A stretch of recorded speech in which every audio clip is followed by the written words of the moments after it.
Hello, everyone, and welcome back to another episode of The Chaos. What you couldn't see behind the scenes there was Adam getting his air guitar out for Oh, the yes. credits. I assume everyone does this. I assume everyone, when they tune in, they are air guitarring away. I assume that is the norm. So, It's got to be the way to do it. It really absolutely. has. It's a rock and roll intro. Love it. Oh, it's so good. And I think sometimes when you're a bit used to it, you kind of like you Mm. bop along, but maybe the guitar Mm. goes. But no, I'm going to get my guitar out again Go for for it. all future episodes. Now then, excuse me, as you might have been able to hear, I'm not firing on all cylinders, and my voice has gone walkabout. So we're going to make it the best show as we possibly can. I have some strange juice with me that will hopefully get me through. But we are here talking about football, of course, aren't we? So it's an international special, but as I think it was Chris put in the chat while we were waiting, not only that, but of course we had the FA Cup first round proper. We're going to whiz through some of those results. We're going to look at the second round draw because that's already happened. Very quick turnaround. Mm. And we've also got coverage of the promotion and relegation playoffs from the Women's Nations League as well, which I do apologise if you follow me on the whole 115 yards. My phone auto-corrected to UWCL rather than UWNL. So I looked like I didn't know what I was talking about until I noticed about an hour later. And I was like, I'm so sorry. I promise I'm talking about the right thing. Now then, good evening to everyone in the chat. Thank you, Graham, for the princess set. I'll take that. I'll take Mm. that. As long as you're not saying Jabba, I'll take it. Absolutely take it. But yes, evening to everyone who was chatting in the chat. So Mark was first. Bonus points to Mark this evening. Even to Chris. You need to Emily. Lovely to see you again, Emily. We've got the lovely Graham, of course. We have. Talking all things. Yes, so I don't know if my little girl was ill this time last week, but essentially she started nursery. She was there for 3 afternoons and got hand, foot, and mouth. So to me and Adam were chatting backstage and we said, isn't that what the cows get? So just to double check, foot and mouth is what the cows get. Hand, foot, and mouth is a really spotty disease that kids get. And it's very, very contagious, as we found out. So luckily, I have no spots, but I've got this voice. But word of warning to anyone who has eczema with it, apparently there's something in the strain of it. This is science, everyone, welcome. That can affect eczema through the barrier of the skin that's already been compromised, and it can really flare up. So if you have eczema, and you are in contact with small children, just please be careful because it's been awful the past week or so. However, that is almost the end of our science talk for this week on the podcast. Now then, as you can see, we've got the lovely Adam here with us this evening. Adam, it's been a while. How you been? I've been very well, thanks. As people can see, I'm not in my usual place. I am far away in the south coast, praying to the heavens that the internet holds firm. But yes, it's been good. It's been busy. I've been here, there, and everywhere. Had to attend a couple of weddings. Had to be the best man for my brother's wedding, which was a very proud moment. So I got to get out my comfort zone and go and talk to the masses. So no change to that tonight then, when I should be doing obviously. Would like to talk on your show instead. But it's been good. It's been a while, and look forward to come back on and having a good chin wag. Yeah, absolutely. We have missed you, and it will be our pride to have you on tonight, Adam. We Thank you. also do have a Paul joining us. He is running a couple of minutes late, so he will pop up as he always does when we least expect him. But fantastic news because, of course, we will be talking about the Lionesses. Emily's saying there, I was at the England game with my little sister for her first Lionesses game. And that's the magic of it, isn't it? Getting people in as soon as possible so they can experience the magic of international football. And just as we're talking about him, say his name and he appears. Paolo. Did we say his name 3 times? Is that how it works? We say like Paul, and then he appeared. Good evening, Adam. And the magic of football. And he's here. Paul, how you doing? Not too bad. I did catch the end of your conversation talking about the magic of international football, which means the first thing I was going to say is not going to fit the mood, so I might just not. What magic? Hey, don't you worry. Okay, so a bit of an overview so everyone knows what's coming up tonight then. So we're going to start with some latest news. Then we're going to have a little look at some funny WSL graphics. Then we're going to talk about the... I was very happy with that one. The first Lionesses match versus Brazil. So that's coming up first. Then we're going to have a look at some other Women's Nations League relegation and promotion playoffs, just so everyone's up to date with what's gone on with leagues A, B, and C, and also the semi-finals as well. We need to cover those. Then I've got a quick shout out to some other friendlies over the break with some key bits. And of course, if anyone else has watched any good bits over the break. And I've also got a rogue choice, which I thought you'd both enjoy.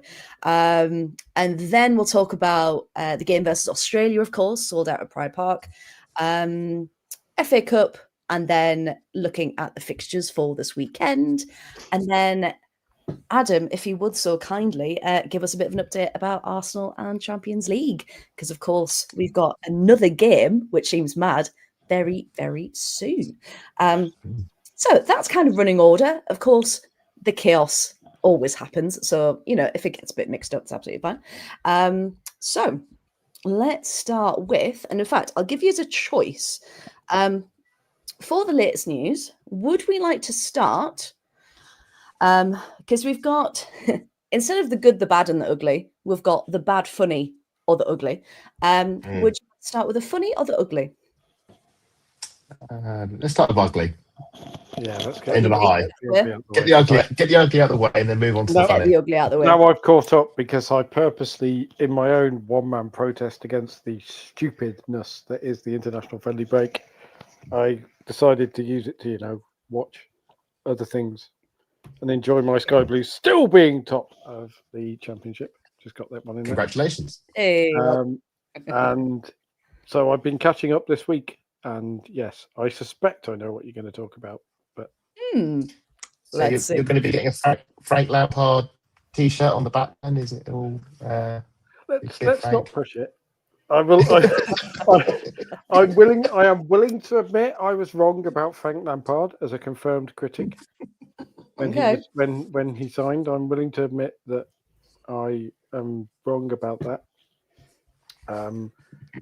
But it was a lot of it was probably the emotion of him coming in after Mark Robbins and all that sort of stuff. Yeah, but well, we'll stick that on the wall. On was it 29th of October, 2042? Paul, live on air, admitted that he was wrong. That's got to be one for the history books. Oh, that is one for the history books. Absolutely. And unfortunately, that segues quite nicely into another thing that may not be in the history books for the best reasons, because we're having more comments about what a woman is in women's sports. Now, this article here, I don't know if people in the chat as well have saw this, but this week, a very, very strange case, because it kind of came out of nowhere. Nothing's happened to prompt this. It just seemed like a rant, essentially. I feel like we need to apologise to Emily as well, because it's lovely to see her back, and we're about to... Well, we did say, yeah. It was lovely. She's sharing all the good news. That is wonderful.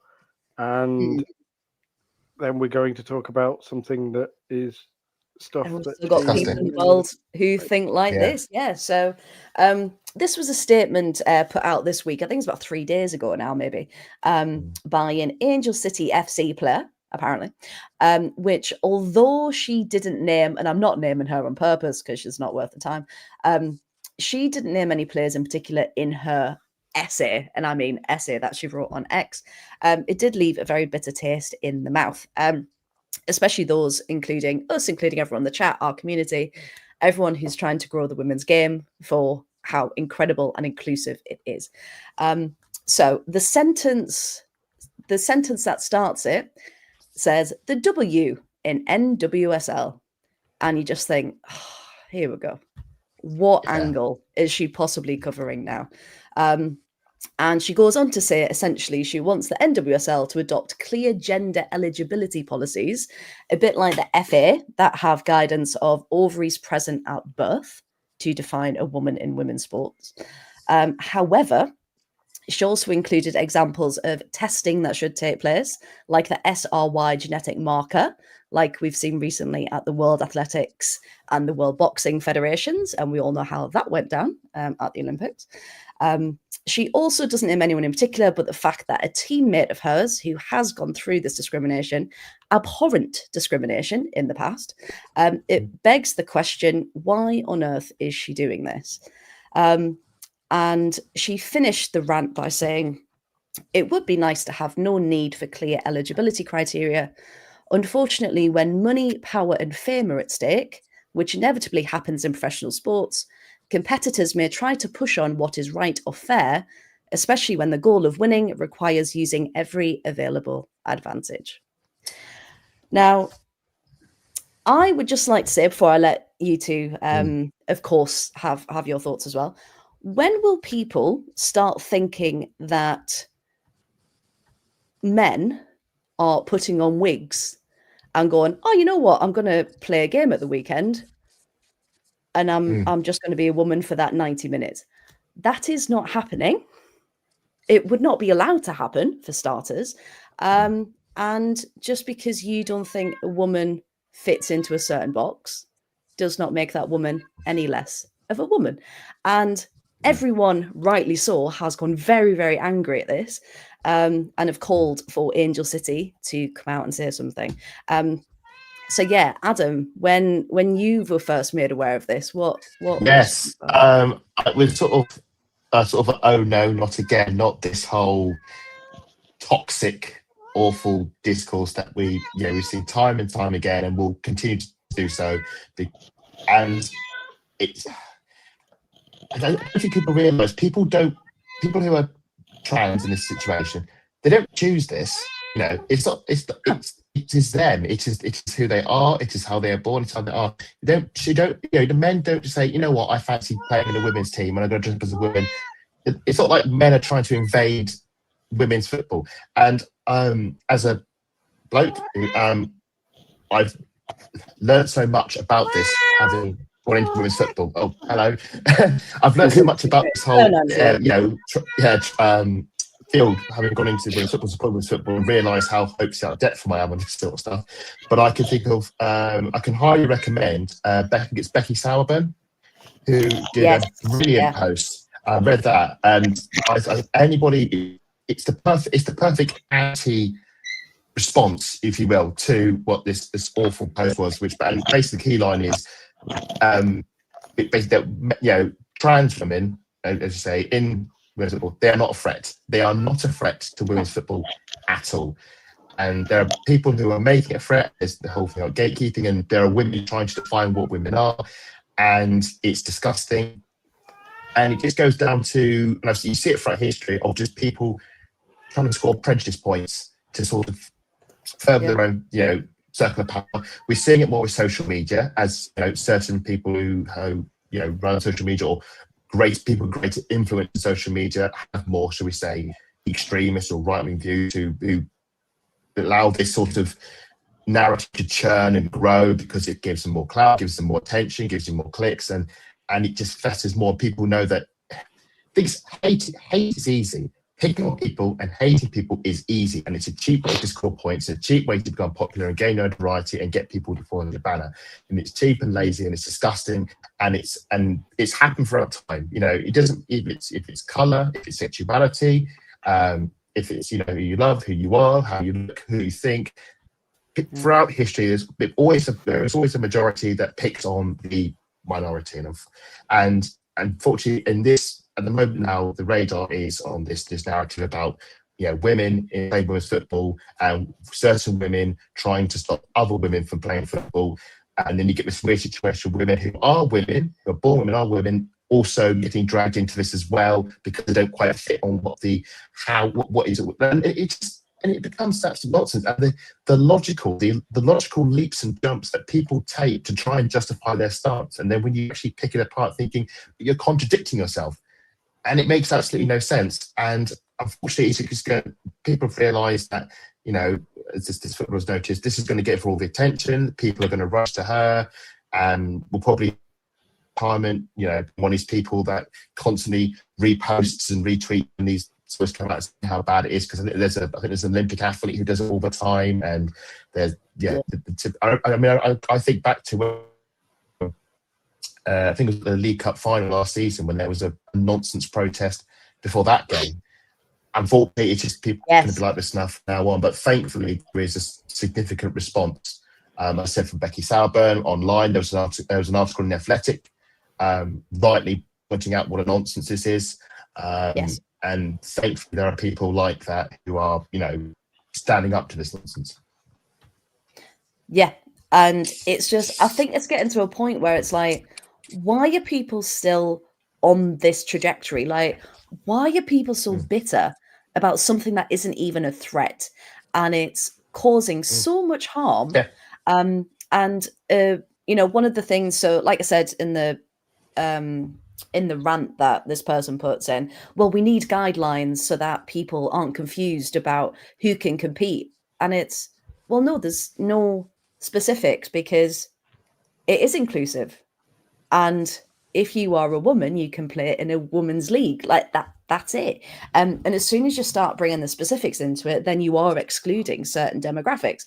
And just to see what you said about Becky Sauerbaum there, you know, she said, since I started playing soccer, I've faced countless challenges to gender equity in sport, from pay disparity to unsafe working conditions. I can assure you that playing with or against transgender women and girls is not a threat to women's sports. And that is someone who, you know, former US women's national team captain, 3 NWSL championships, NWSL Shield, 2 Women's World Cups, Olympic gold medal. If you've got someone at the top of their game saying that, you need to respect that, because that's the truth of it. You know, they're in and amongst it, they're playing at the highest level, and they are not threatened by anyone coming in and, you know, protecting women. And it's the Protect Women Brigade that we're seeing across the board, without getting too political, that aren't protecting women at all. They want to protect a certain type of woman, and that's it. And they, you know, it's, if you don't fit into what has become the white European model of beauty, if you don't fit into that, then you're suddenly questioned. And I have got a big question with, okay, if testing was introduced, are they going to test all of the players? Or are they just going to, again, single out people who they question and who they think? So again, it's not helping anything. It's still singling out athletes who have worked bloody hard to get where they are. Paul, what are you thinking about it? Because it's just, I mean, it's hard, because it's actually hard for me not to go into a rant, because obviously we all have, I'm assuming we all know trans people, we all have trans friends in women's football. We've met and interacted with trans women and trans men as well. We know players like Quinn, who are not of the traditional gender binary and are still playing happily. And the thing that stands out for me is it's always the athletes who complain about women taking their spot are always shit. Or just, like, at that level, like, obviously this person isn't shit because she's played at NWSL level. But, and she's not even, she's played, what, I think 80 minutes since signing 3 seasons ago. Yeah, so she hasn't even played a full game for the team. So yeah, she's not. I'm not going to name her, but I looked up her stats. She has played 300 minutes since 2017 in the NWSL. Yeah, like, so it's, yeah, no one is taking her spot. In the best possible way, ma'am. Nobody is taking your job because they are a trans woman. No. Or even you are not playing because you are not at the required standard, not considered at the required standard to play in that league. And the only person to blame for that is you. Yeah. And that's it. And it's like, if you want to be the best of the best, then you play with the best of the best. And like even that, they're projecting hate, they're projecting unpleasantness. They're being incredibly we've divisive. seen it with the same, because we talked with Leah Thomas, the swimmer, and the main voice, who again, I'm not going to name, partly because I can't actually remember what her name is because she's that irrelevant to me, but also because even if I did, I've never heard of her. I wouldn't. Has basically said, "Oh, she's stopped me winning and people robbing things." She finished 5th. Leah Thomas finished 5th in the national things, and this girl finished behind her then. But she also finished behind. She also finished behind 4 in what she would call proper or real women. So basically, in the nicest possible way, love, you didn't swim fast enough, and it doesn't matter whether or not one of them might have not been born a woman, you'd still not have won because you're not good enough. And you're desperately looking for an excuse and sympathy for this. Yeah, and it's people who want things given to them when they haven't earned it. We're just going to check. Adam, can you hear us all right? I can. I've had to switch over to data, but I can hear you. And I think the chat will be blessed that they can't see me anymore. So it's the best of both worlds. Well, we're heartbroken we can't see you anymore, Adam. But yes, so because we can't see you, feel free to jump in. Yeah, that's fine. That's fine. Obviously, throughout. But also the thing that really bothers me again, and you pointed this out when you were talking about people wanting female athletes to fit into a particular beauty standard as well.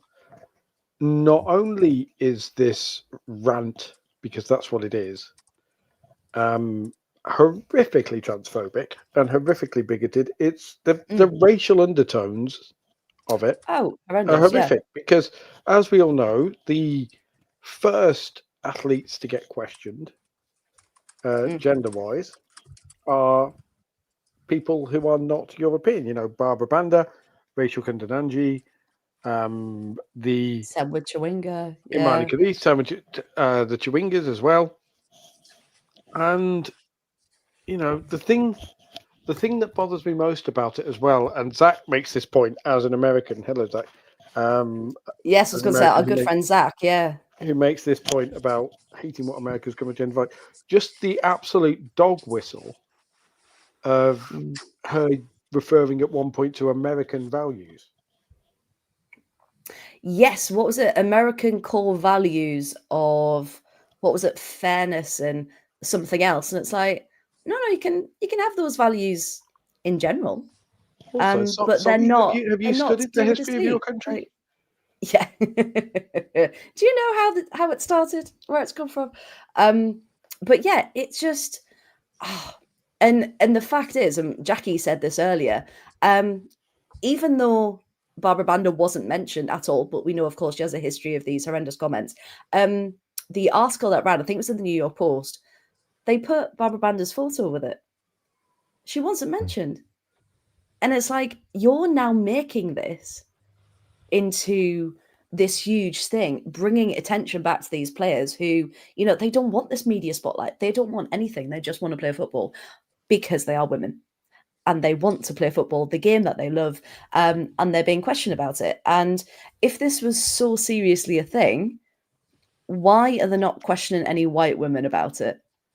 Like we said, and we said it during the Olympics, didn't we?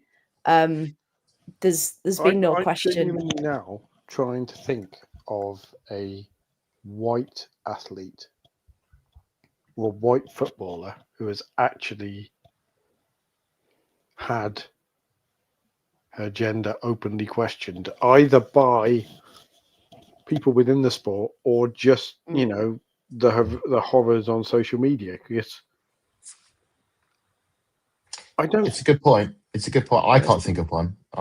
No. I just want to say what you were saying, Fred, about the picture. I think it was Meg Linehan in the Athletic. I think made that absolute observation, and I think what it shows is there's not just responsibility there's the irresponsibility of the person who wrote the article, but there is responsibility of the media as well, who allowed this, who took this Twitter post and made an article about it and fan the flames further, because I Yeah. don't think that's ignorant. I think they knew exactly what they were doing, and they knew if they put their picture there, it'll get clicks, they'll get people go on the article and they'll read it further. And there is a gross irresponsibility from the media and other people who, yes, I'm all for free speech and people have an opinion, but at the same time, there has to be a level of respect, and there clearly wasn't there, and that is exploiting the argument to push your site forward and articles forward. And I think that is grossly responsible from the people who made that article and produced it, put that picture on there. Yeah. And they have to be held to account as well. It's not hard to find pictures of Elizabeth. And I should say, I think Angel City. Angel City. We're going to say they posted a statement. Oh, Adam. Angel City. This is where you use the Wi-Fi and create a personal hotspot for your phone. Ideally, this is how I've got around. All of the Angel City is the people's opinion on it. There we go. Know what happened, and I think that's very. Yeah, because so like Adam was saying that, so Angel City did post a statement. It took them about 3 days, I think, to actually respond to it. And considering that this essay, questioning gender in sport, their response was 1, 2, 3 sentences. That's it. That's what their response. And it says, in response to an op-ed published on October the 27th, we want to make clear that while we respect the right for an individual to express their opinion, it does not reflect the opinion of an entire organisation. Since our founding, Angel City has remained committed to equity, inclusion and belonging. These principles will always guide how we show up to our team, fans and community. Yeah. And that's it. That's all they said. I mean, the problem they've got is, if you made that statement at work, and you are judged in most jobs to make statements that are bigoted or can be taken as bigoted, you lose your job. Yeah. But they can't do that. Angel City can't do that, because we know what will happen in America. We know what would happen in the UK if it had been a UK player. If Elizabeth Eddy had been... Oh, you mentioned her. Oh, yeah. Sorry. Damn it. I mean, she's, like Jackie says, she's out of contract in 4 days, so I suspect her contract will not be renewed. I did see a funny tweet that was like, if you were going to retire, you could have just put a retirement statement out. You didn't have to completely crash and burn in a horrendous amount of transphobia and bigotry to do it. So yeah, it's bizarre to me. It's gonna be a nightmare for Angel City, because their Twitter profile at the moment has the trans pride flag on it. It does, yeah. And they make a big point of progress pride flags and all of the sort of thing. If they don't act on this, if somehow Elizabeth Eddy gets a new contract, which I don't think is going to happen realistically, no, but it may, then it just shows it's all performative. Yeah, because they're not doing what they say they believe in and stand for, which is really disappointing. It doesn't sound enough, but that's what it is. It's such a letdown. And imagine that that's your place of work, and you do identify as something outside of the binary, and your teammates just said that, and it directly affects you. You want your company and your employer to stand behind you and stand up for you and make it known that you are worth something. So for them to it's just a cop-out, isn't it, that statement? I mean, this player's opinions are theirs and not the opinions of Angel City is fair enough. But then you have to they've got to clarify, but I mean, I think they need to do a bit more. Yeah, then you ask the question of how, okay, so are they allowed to hold those opinions when it has been shown that they have a massively negative effect on members of the team and create a hostile environment? Because if I went into work, we all know, if I on commentary was commentating and said about a player, oh, they look a bit mannish, bang, done, career over. Yeah, because it's not even a comment that if I were to say on here, if we were to take any player and I was to make a comment about an out-of-pocket comment about their appearance, then that would be me done, and rightly so. Yeah, I'll tell you I again. can turn around and go, I only have my opinion, but like there are certain opinions that are not allowed in certain areas. Yeah, like they shouldn't be held because they shouldn't be held, basically. No, exactly. And if you have horrendous views, say them in the privacy of your own home, don't inflict them on anyone else because they're wrong. Absolutely wrong indeed. And it's just, it's gutting to think that is now what's going on, and the state of some thoughts of some people still in the NWSL. I think we've lost Adam. Have we lost Adam? We have. Yeah, so Adam just said internet's just becoming really unstable, which is really annoying because it was doing so well for so long. But he's going to follow along in the comments.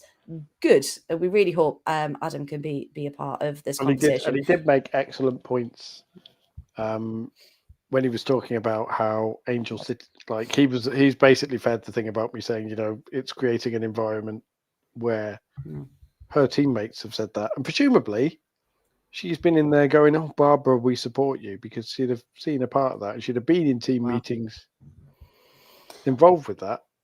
And now she's come out and said that. So her teammates are looking at her going, do you think Barbara Bander's a man then? Were you secretly agreeing with the vile abuse that she got? Yeah, you said you were going to stand here and protect your teammate, but actually, were you just full of crap?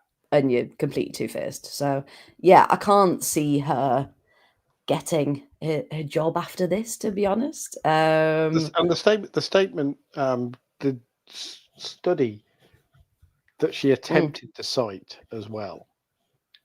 There have been studies that have come back, and all the studies that have shown, or in inverted commas, claimed that transgender women have a notable physical advantage over cis women, biological women.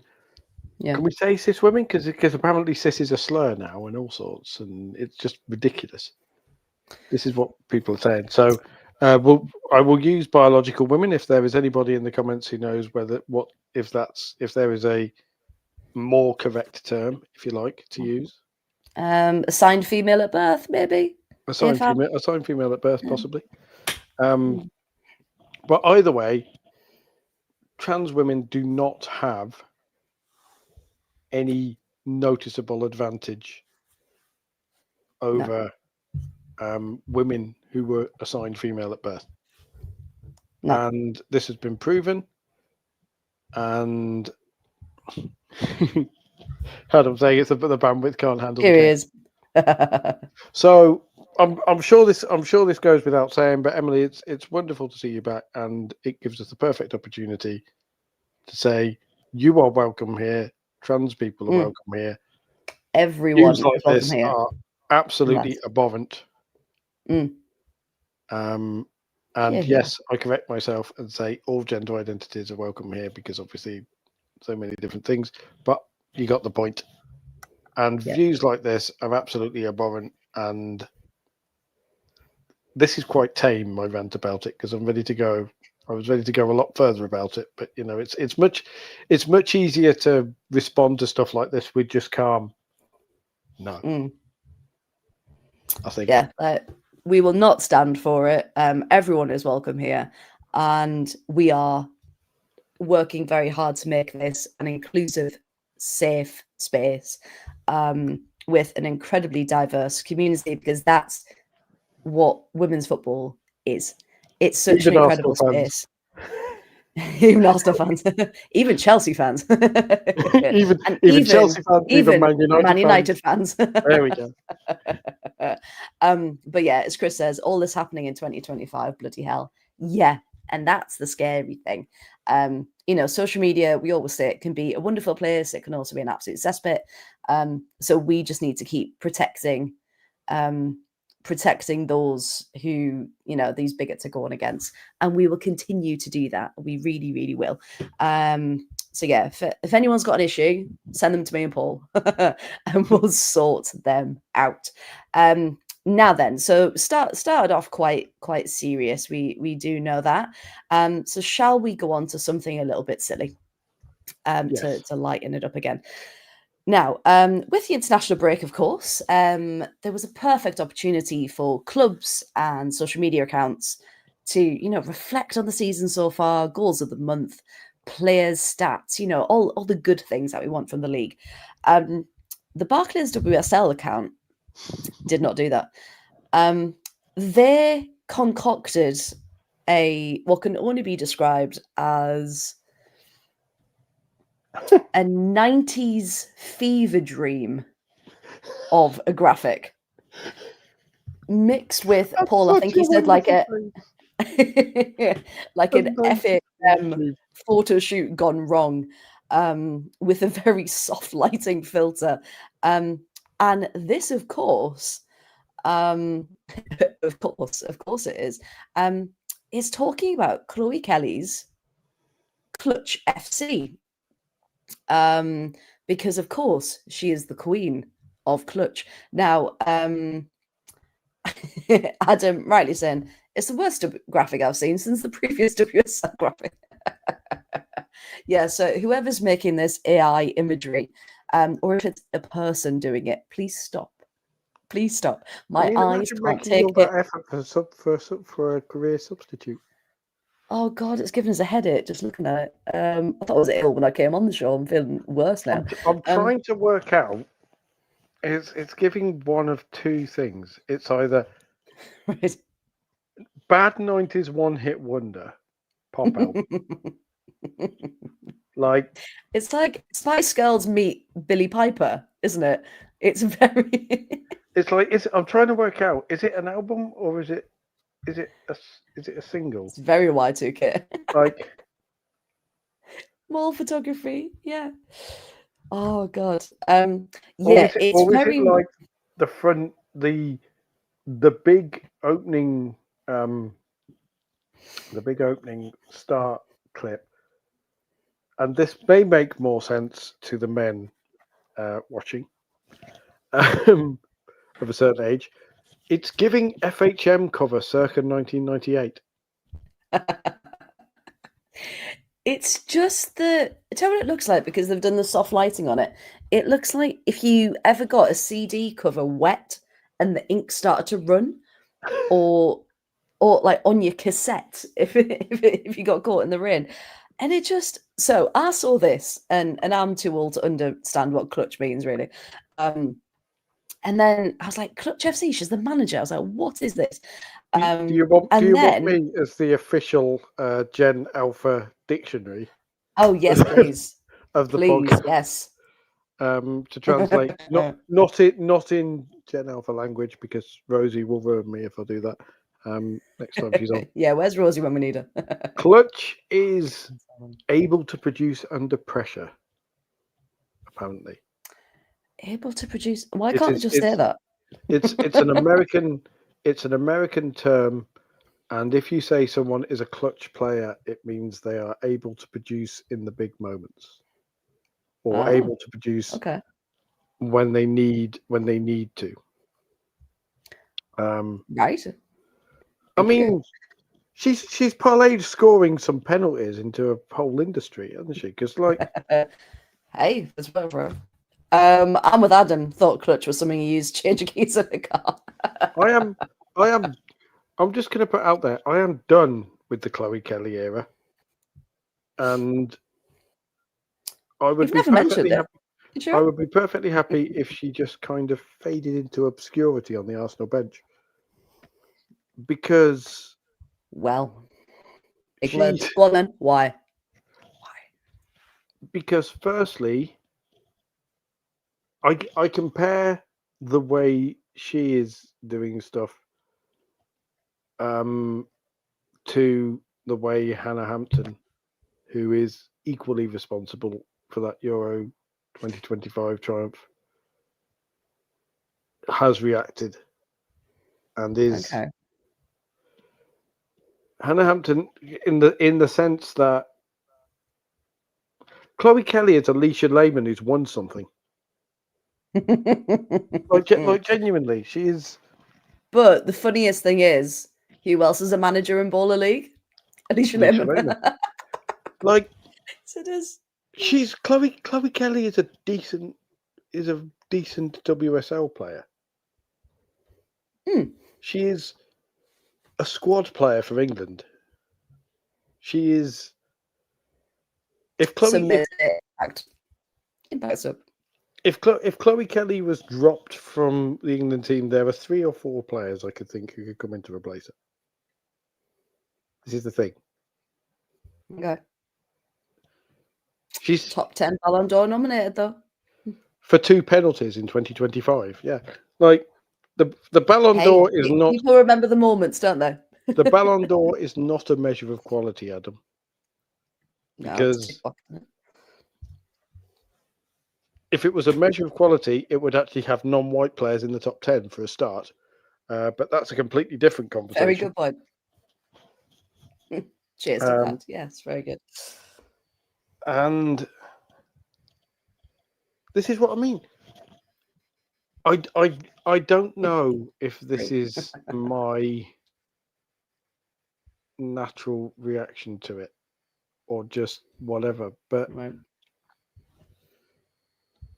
there's such a thing as winning with grace, and there's okay, and whilst that entire England team won Euro 2025 and were joyous about it, none of the rest of the team has made it about them. Okay. And I don't think any of the rest of the team would accept it being made about them. I mean, you could argue it could be down to opportunities, could be down to management, how far they want to be involved. As Adam said, well, Hannah doesn't really want to do media. Some people are more inclined to do more, aren't they? And like you said about Alicia Lehman, as much as we do have a bit of a giggle with it, fair play to her. She's made a decent killing of being this persona, as well as, of course, she is a decent footballer. She is. The problem is if you do if it's you the idea. Like that, people are waiting for you. People are waiting for Chloe Kelly's downfall now. She's not. You would not say she is a popular WSL player in the sense that she is very popular with Arsenal fans and only Arsenal fans. Well, she burnt a couple of bridges at City, didn't she? But yeah, people in the chat, what are your thoughts? Do you agree? Crimson, can we have a live watch along when she wins Sports Personality of the Year? See, this is again where I would argue if you are giving Sports Personality of the Year to an England player, you give it to Hannah Hampton. Oh, 100%. Because if Hannah Hampton isn't there, Chloe Kelly doesn't get the chance to do her hop, skip, and thump a ball very, very hard. Which she then turned into. So yeah, no, I think Hannah Hampton's a different level, isn't she? She's so much skill. But of course, the big question is: do people want to know what Baller League is? Because I'd never heard of it before. I have. I'm aware of it, and I'm just waiting for you to explain it, just to see the absolute confusion from people. So, in the chat, in layman's terms, not Alicia Lehman, but in layman's terms. So obviously nothing to do with women's football at all. It's an indoor 6-a-side football tournament. There's 12 players in a squad and 12 teams in a league. Originally started in Germany, got really popular, and it came to the UK this year, end of last year, for season 1. We're now in season 2. And essentially it's for like influencers, ex-football players, that kind of thing, to be managers and see who wins, essentially. So there's slightly different rules. Matches last 30 minutes, 2 halves of 15 minutes. And it seems a bit more like the World Sevens tournament. So it's more about the entertainment Glastonbury side of football and the entertainment factor rather than the football side of it. So the players, they're either football players, futsal players, I think it's ex-Premier League players as well that are involved. But then the last 3 minutes of a game, it goes down to 3 versus 3. Long-range goals count as double, and keepers can't use their hands in the last 3 minutes. So, in fact, it sounds quite chaotic. So maybe we should have a women's baller league. And that I might be more interested in that. I mean, it'd make more sense if Chloe Kelly was a manager stroke team captain in a women's baller league than desperately trying to be relevant alongside KSI, the Sidemen, and a bunch of people on the internet only 15-year-olds have ever heard of. Isn't KSI the president of the UK thing? But yeah, so there's John Terry. He's in charge of a team. Micah Richards, Daniel Sturridge, Alicia Lehman and Maya Jama, of all people, are joint managers of a team. Idris Elba has a team. And Angry Ginge has a team as well. If everyone's familiar with that influencer as well. So yeah, so there's a lot of names involved. I mean, I find it interesting apart from anything else because Angry Ginge in particular is famously misogynistic about women's football in some of the content that he has produced. Yeah. He's one of those football lad Twitter people. Yes, he's one of them. Yeah, and a bunch of the Sidemen as well, who I seem to remember them doing a thing with Arsenal women. Adam might be more aware of this, but I'm sure they've done stuff with Arsenal women where it basically got used to hammer women's football because it was all, oh, lol, they're just influencers and these are professionals and whatever. And it was things like, oh, this is the Arsenal goalie, and they represented Katie McCabe as the goalie when Manu Zinsberger was taking penalties or something. Because it came up because Arsenal, because I think Arsenal came out afterwards and said if they'd actually put Manu Zinsberger in goal, it probably wouldn't have been close. No. It just, as Adam says that, look, it's got a market. We're just not it. Doesn't make it bad. No, you're absolutely right. But I think the point we were trying to make at some point during this was that why is the official WSL account posting it when it's got nothing to do with women's football? We know it's got to do with Chloe Kelly. And so surely, she posted it. Fantastic. Yeah, so yeah, it was just a bit of a weird one, really. No crossover between people who watch the Baller League, 14-year-old gamers who are influencers and blokes, and women's football. They will not turn up at games. They will be the kind who will watch it and will be on football Twitter going, lol, women's football is stupid, but Chloe Kelly's quite fit, isn't she? Or more likely saying horrendous things about her appearance. And that's the thing, that's what it boils down to a lot of the time. So, Adam's in there, I think they're trying to draw in the Baller League crowd. I don't want them, to be honest. No, that's, again, hey, that's me being stereotypical. Shouldn't do that. But no, I think that they're two very different crowds, aren't they? The Baller League crowd and the you're right. crowd. You don't want them. If it opens people's eyes and they want to come and watch a women's football game, brilliant. But I don't know, I just found it a bit of a weird one. And the graphic was a little bit funny. So we wanted to share it to just be like, what is this? And let's get back to some football because it has felt like a long time. And clearly the WSL account needs something to tweet. Right then, so let's talk about some friendlies. So we will get back to some football, as that's what the podcast's all about. So welcome everyone. We will get into it. Okay, so the first friendly of the window for the Lionesses was against Brazil. Now, completely different opponent to what we used to, because really we've only had European teams, because obviously it was the Euros, wasn't it? Obvious statement for it. So it was about time we faced some different competition, because they're a bit good, aren't they, Brazil? A bit damn good indeed. But England, again, very slow to start, which is something they really need to work on. But yeah, Paul, what did you make of this? Because, of course, we did lose 2-1. Yeah, what do you think? I think if you're a team who plays against 10 players for 70 minutes and still loses, having already gone 2-0 down, questions need to be asked.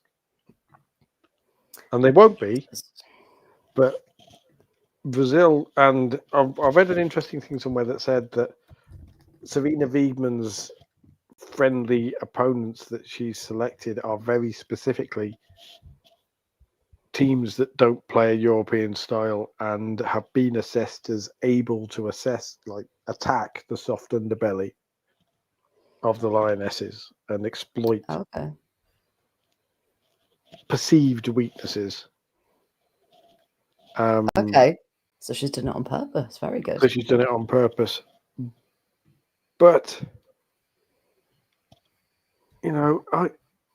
it's hard because it's hard to get excited about England versus Brazil in a friendly. Because there's nothing on it. So even though England lost to Brazil or went 2-0 down after 20 minutes, you just kind of went, oh boy. But at the same time, who's first? Realistically, it's like, oh, okay, we lost 2-1 to Brazil, but yeah, we beat them in the finalissima. So all this proves is that if England play Brazil, the result is unpredictable. Two very good teams who will occasionally, one will get the better of the other. It was a strange one, though, wasn't it? Because Brazil have such a flair about them, and they started so quickly and so powerfully. Again, highlighting England's really slow start. And of course, they go 2-0 up, like you said. We do just have to shout out Zanerato and Dudinha, though, because the quality of those two players and the way they linked up, and just they just cut through the England midfield and defence as if they weren't there. Oh, it's joyous, isn't it? Because I remember with the World Cup as well, was watching Brazil play football is joyous. When Brazil are on it, it's joyous. Yeah, and it's almost sad when they're not on it and they get beaten, because you don't get to watch. And at the risk of dipping into cliche, Brazil play football as an art, not a science. England play football as a science. Yeah. Brazil play football as an art. And they play it with such joy. Yeah, both the men and the women. It's so good to watch. It really, really is. And of course, like you said, so Angelina got the red card in the 21st minute. There was also a question whether Maya Letitia should have got a red card for her high boot. Now, again, I don't think that was a question. She should have got a red card. So you think it definitely should have been? I think it should have been a red card. I will be honest and say, when I first looked at it, I was like, if she's going to stand in front of Maya Letitia when she's gone for the ball, that's her fault. And then watched it back and I went, oh, because yeah, she does. So Letitia kind of goes in to kind of knock the ball forward, doesn't she? Which slides as she does it. And then her foot does go very, very high. And you just got to think, at a certain point, that even if what you're trying to do isn't quite working, you keep that foot down, because that was really high in the thigh, wasn't it? I think Maya Letitia in a major tournament will cost England a game with a red card. With her style of play. No, I can see I just that. hope I just hope it's a pointless group game. And the thing is, we've said it before, haven't we? She's so physical and strong, Letitia, that's what we need sometimes. And it's about controlling that. isn't it? So you get the best of that player without going in and getting red cards that you don't need to get. Playing at the international level as well, should be playing against teams who we talk about the dark arts. Can you imagine how Italy, to cite the way they were playing and as a team they were criticised, would react against Maya Letizia? Like, the battle between her and Cristina Givelli would be amazing, the physical battle. But that Givelli, being the incredibly wily, experienced, talented striker she is, that she is, if she got one in the back that she thought she could sell, if she could get away with it, she'd go down. Oh, you would, wouldn't you? And you would. And the problem, the thing I was reading somewhere as well, because there was an argument about it was actually a discussion in ice hockey, and it was a discussion about simulation, which had become a thing in ice hockey, where the slightest touch of a stick across, you'll go down, or you'll raise your hand and go, ref, he's slashed my hand or whatever. And there was a lot of complaint about that, and there was talk of it happening in the NHL, and it happened more at international level. And it's seen Canada and the US in particular, who play a very physical brand of ice hockey, because that's the way they play. Yeah. Lots of hits and battles. Internationally, they tend to struggle at the Olympics because they get penalised a lot. And this conversation was had, and a coach, the Team Canada coach, was asked about it and said, "Do you think the refs are against us?" And he's like, "Well, yeah, admittedly, there have been some soft calls, but we need to learn not to give them the opportunity to make those calls." A good point. And I think Maya Letizia will always give teams like Brazil the opportunity to exploit referees.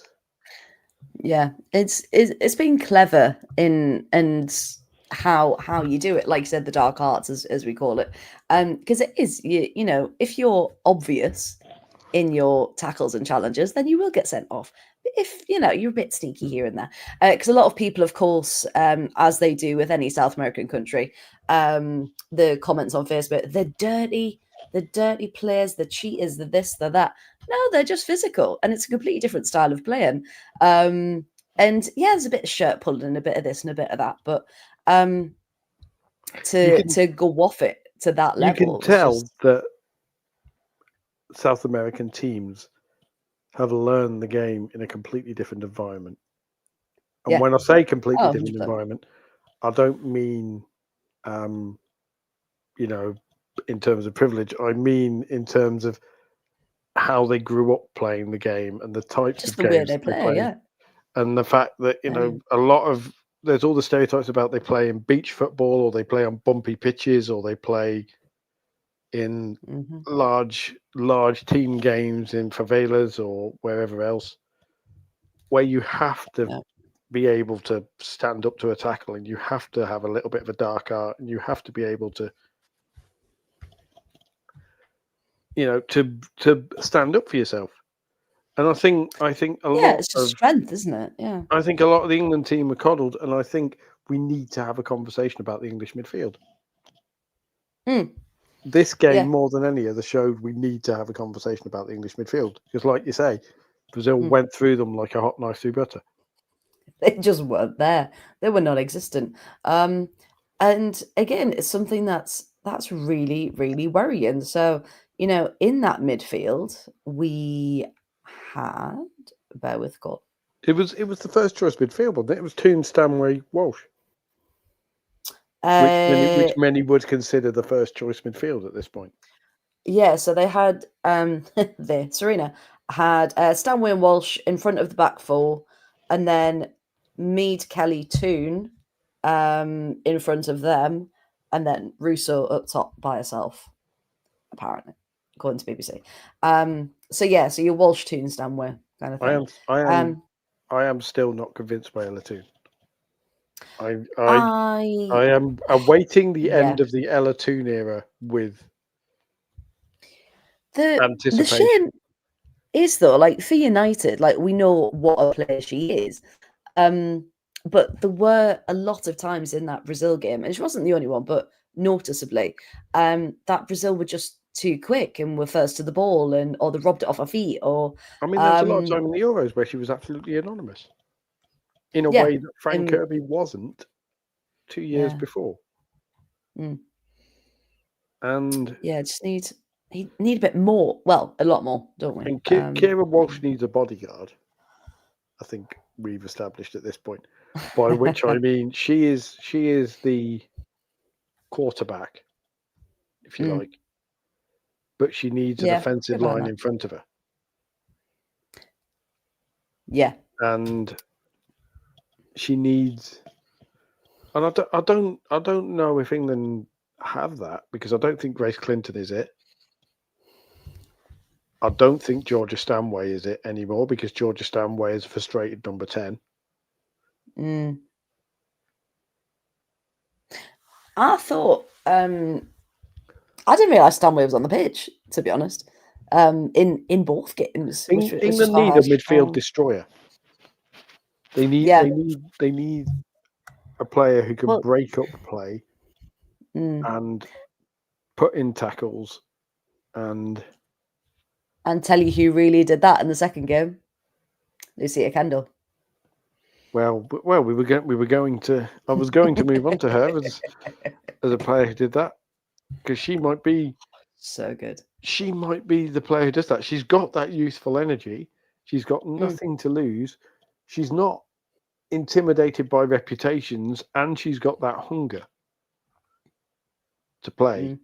Whereas I don't think Stanway has. I don't think Ella Toon has.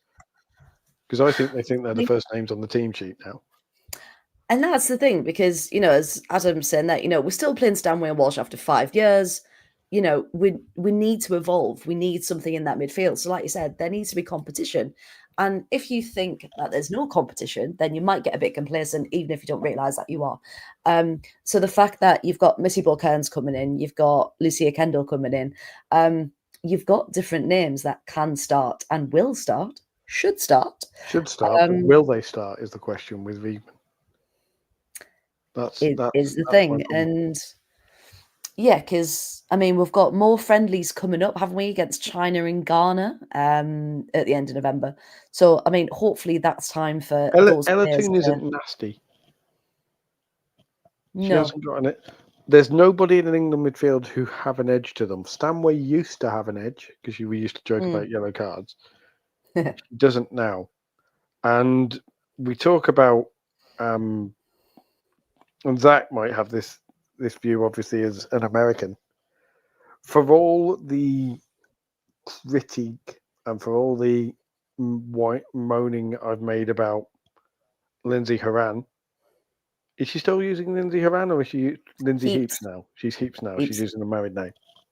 Yeah. She has an edge. She's nasty. She's got that, America, yeah, I'm going to go through people. Jill Scott had an edge. We need a Brexit midfielder. We need brilliant. Like Brexit midfielder. We need someone who's properly cares about representing England, and B is hungry to represent. And like you say, Lucia Kendall might be that. Not political views wise, because obviously we don't know any of that. But in terms of that, fuck you, no, you're not coming onto my pitch. Like oomph into I agree. You're not coming onto my pitch and dominating my midfield. Yeah. If you want to score, you're going to have to get through me type of attitude. You're going through me. 100%. Jill Scott had that, as Adam points out. And Lindsay Heaps has that. I'm trying to think of other American players, because Rose Lavelle, even though Rose Lavelle was an attacking midfielder. Exactly, we need Crystal Dunn. Crystal Dunn's a bit overrated, in my opinion. Maybe done from 10 years ago. Because, the US national team are going in transition because they lost to Portugal, obviously.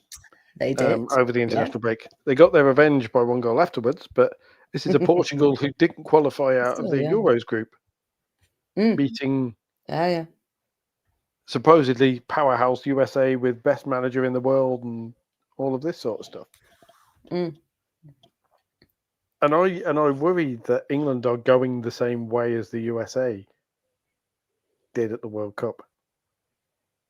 In this, yeah, we are the best in the world, and we don't need to. We turn up, and teams will already be massively scared of us. And you can see you can see the response against Italy when it's not working. You can just see. I keep returning to that. Obviously, they won the Euros, but I keep returning to the moments where they looked human. Because let's face it, we did that watch along. We thought England were going out. We'd accepted. We'd made peace with the fact England were going out. Yeah. Until Michel Adjaman's goal, and even then, the penalty was questionable. I was going to say, and even then, we both kind of went, "Are we going to do this? Like, are we actually? I mean, are we that ridiculous?" England should have gone out to Sweden. Yeah, they should have. It's just, again, I don't know how we got through the competition, but yeah, we need that edge. You're absolutely right, and we need those players that are going to come on, and we're not going to have any doubts or questions, and it shouldn't be down to favourites, which has always been that question, hasn't it? It's like because we can accept England will qualify. England will probably qualify for the World Cup because of the way the Nations League works. So there is no real jeopardy, and that is a problem now because we are coming up against teams who have that hunger, teams who are on the way up, teams who have a point to prove, like Brazil, like who again, let's not forget, are in a somewhat transition phase because they've had Marta retire. Or has she? So She'll be back. Kind of lost their talisman. And and I think you're right. There's a lot of teams at the minute who actually are starting to play more experimental sides because they need to. They've had key players of the game leave, and they've had to reconfigure and reshuffle, and so a lot of teams now, like you mentioned, the finalissima, we beat them then, but they're not. No one's the teams are so different, aren't they? And it's just going to keep getting more different as we go along. So yes, it wasn't the start we wanted. However, as pundits do, and the commentators, they always whip those facts out of nowhere, don't they? Excuse me. And at the start of the second game, they said, England have never lost 2 games in a row. And I was like, well, that's either jinxing it, or that's a very good stat that's going to come to play. And of course, they did just that, didn't they, against Australia? And of course, the further debate of my Letitia, where does she play, centre-back or right-back? I think, was it Brazil? She started as right-back, but then moved into a centre-back position later on in the match. And then she started at centre-back against Australia. I mean, I've just looked at the finalissima team. Yeah. And the only absences, the only players missing from that squad now in 2 years are the enforced absences, so the players who have retired. So Rachel Daly and Leah Williamson through injury and Mary Earps. That was it. So I thought you were going to talk about Brazil. I was like, Rachel Daly. I mean, Brazil have had, by the looks of it, far more change. Yeah, definitely. And Brazil are still a team that look terrifying because, like, Bia Zanerato now is probably coming to the end of her career because she's 33 now. Or is she? No, she's 31 now. So she was 29 then. So, she's got a few years left. Can we also just talk about 22-year-old 6 foot Tarsian, please? Tarsian is a player. Tarsian is incredible. She is insane. Generally thought she was going to get sent off through that match, but she was just everywhere, and that's the kind of player that you need to instill some fear and some grit into the team. So if Tarsian would like to come and play, preferably in the WSL, She played. I mean, she's joined Lyon this season, so she has. we will see her in the Champions League. We will, or at London City next season, or at London City next season. London City in January. Yeah, when Lyon have already sorted the Liga Feminine, basically. Yeah. But yeah, just yeah, some incredible Brazilian players. And England did get found out. You know, there's only so much you can play. Like you said, we're the same team essentially, aren't we? A couple of new faces, but the same team. When really we need to keep evolving. What scares me about Brazil is their youth. Yes, because in that squad, apart from Bia Zenerato and Ludmila, who are, if you like, the two starting, you know, Amanda Gutierrez is 24, and then all the others are in their early 20s. I mean, Dabinia as well. She's 34, 33, 34. But you're right. They've got their 3-4 experienced ones, but the rest are that young talent coming through. I mean, the midfield, the average age of the midfield is 25. Ari Borges is the oldest midfielder, the most experienced midfielder in that midfield, which is 25. It's terrifying. Wow. Yeah. Oh, they're going to do well, aren't they? They're going to do so well. And it's going to be a joy, and it's going to be so worth watching, and so well deserved as well. Dudinia, I mean, not that I disagree with Jackie. Dudinia, 20, 2005. Oh God, I feel old. I was in year 7 in 2005. Emily said, I think the USA will win the World Cup, knocking us out in the semis. Interesting.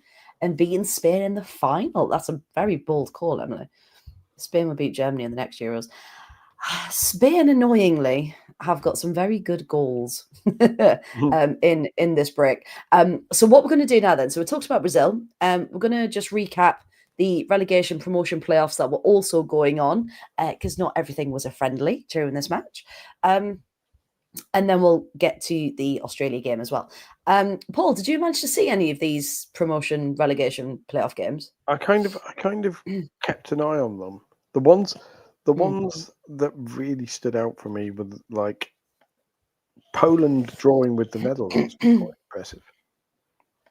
When I'm watching like the other games. Oh, so one of the friendlies. Okay, yeah. That was one of the friendlies. Yeah. See, this is the trouble, because I'm sat there like not sure which is Nations League, which isn't.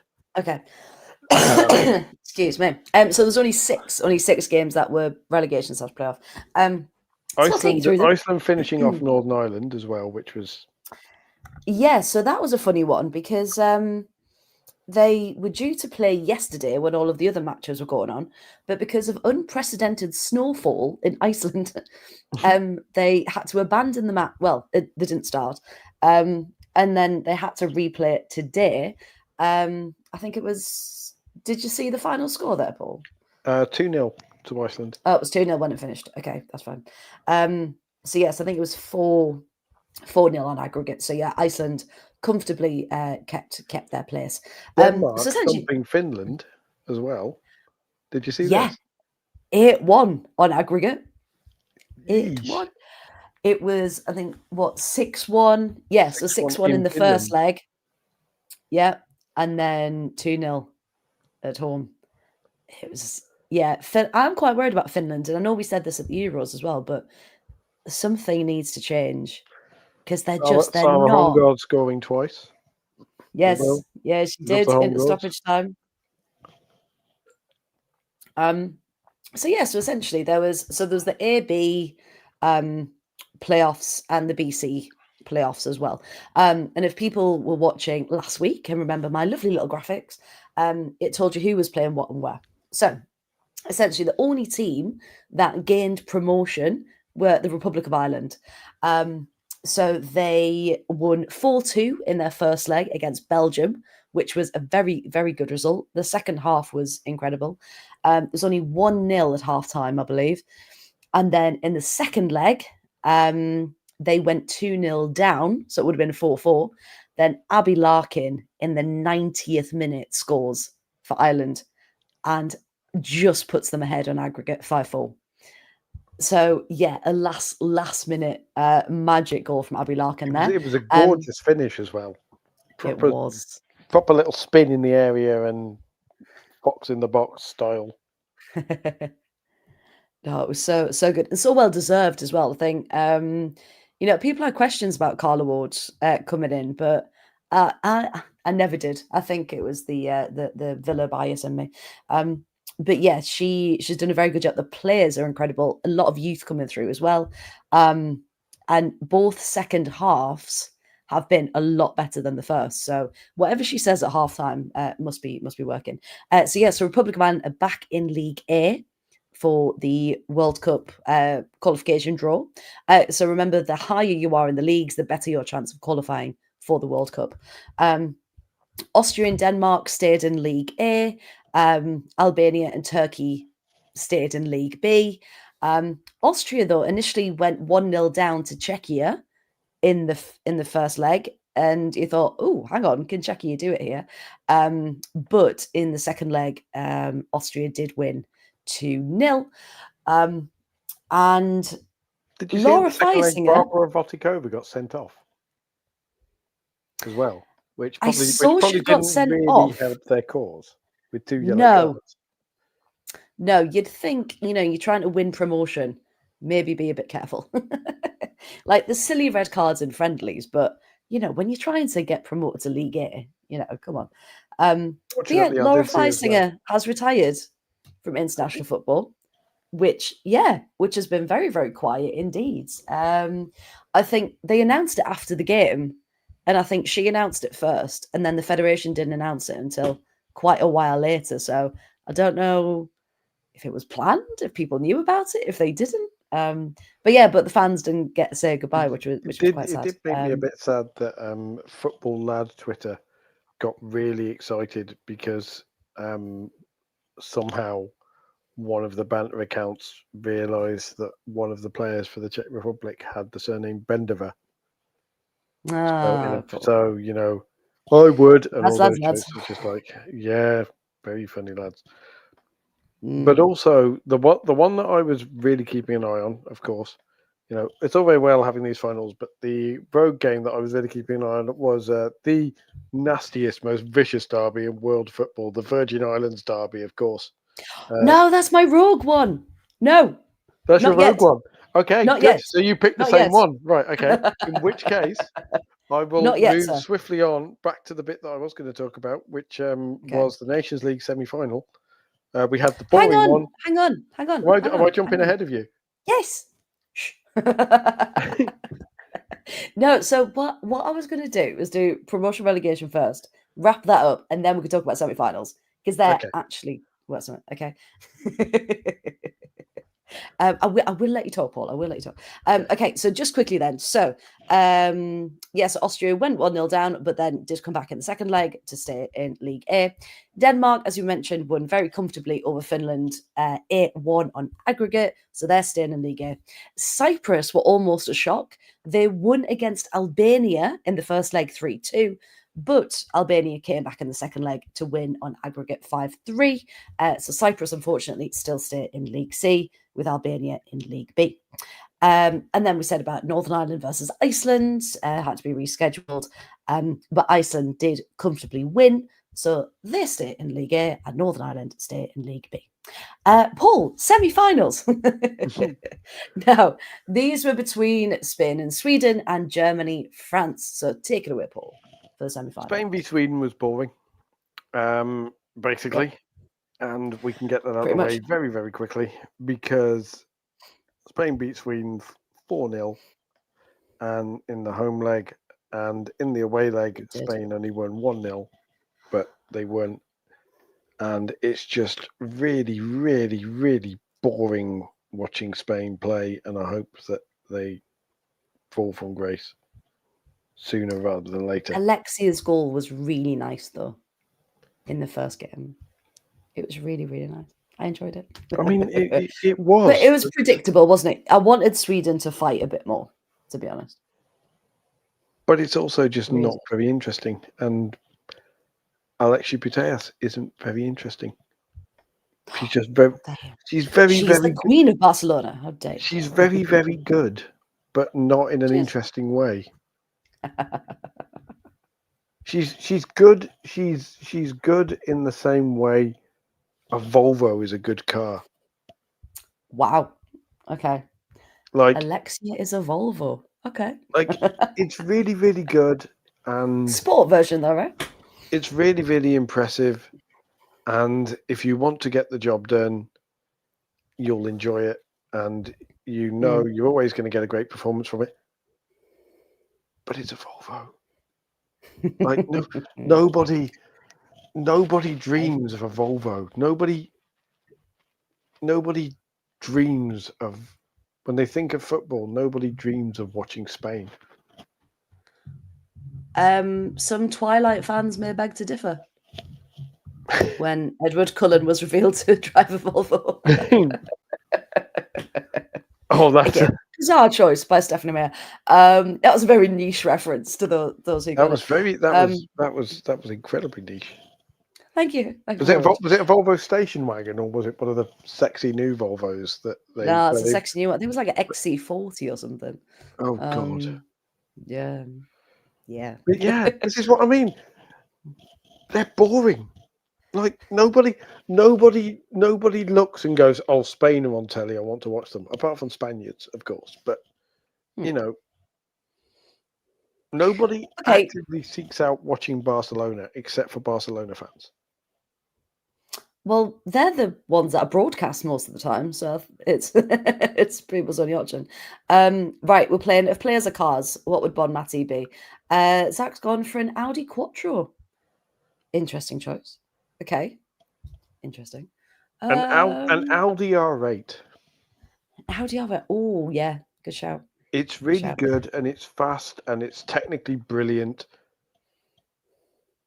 But nobody thinks of it first when they think of amazing supercars. Like, I will agree with Jackie though. Pina is very, very, very good. And Patry, of course, technical level just through the roof. But yeah, Pina's incredible. How do you rate? Because Paul really rates Bon Mati. Very good, Adam. Very good. True perfection is imperfect, and therefore Spain are boring. Okay, I think we should close the show there, to be honest. How can we get any better? So yeah, so Spain kept 2 clean sheets against Sweden, then comfortably winning 5-0 on aggregate to get through to the final, which remember is also over 2 legs. But of course, Germany-France was a much tighter game. Did you see any of that one, Paolo? I enjoyed that because, and see this again, Clara Bull. That was exciting, wasn't it? Clara Bull is so much fun to watch, and also more praise needed for Clara Bull.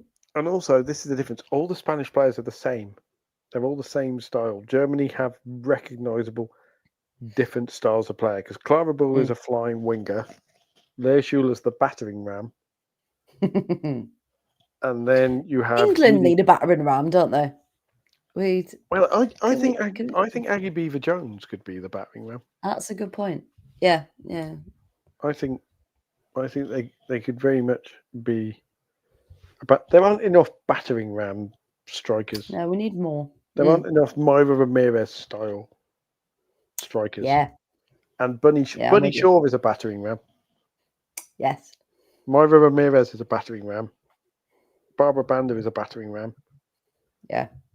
Just confident, physical, not taking any nonsense from anyone. Just gets the job done.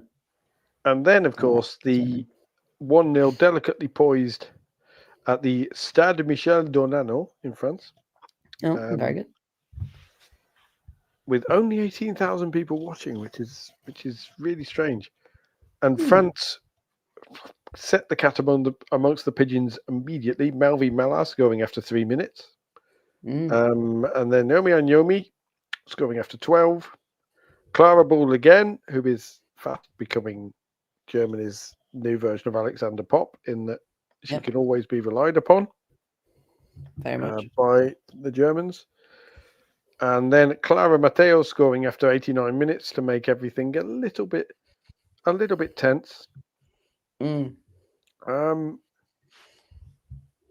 But just the Germans are looking worryingly competent again. Yeah, because they had a bit of a blip, didn't they? And yet now they look very, very good indeed. And they've got, like we keep saying, they've got those personalities that, and they're managing the transition really well, because now players like Eula Brandt are starting to really come into their own. You've got 4 or 5 different strikers who could possibly do they've the got job. options. Because, for example, it was Anyomi up front, but they've also had Johanna Hoffmann. They've got Leah Schuler, Shakira Martinez, although she has somewhat struggled a bit recently. And just Germany worry me. Germany have this knack of having a few down years and then returning, coming back with a bang to competence. Yeah, I think they could be the team to challenge Spain. Euro-wise. I hope they really, really do it. Because when you've got a team that have got so much flair and ability about them, yes, of course we want England to do well, of course we do. But if it's fun to watch and you can see that they deserve it, you know, you want the right ones to win, essentially. You saw it, like you say. The Euro 25 final was that, and everybody talked about how great Spain were and everything.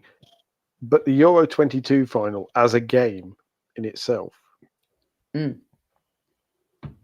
2 teams absolutely tearing lumps out of each other. And that's what we want. Yeah, 100%.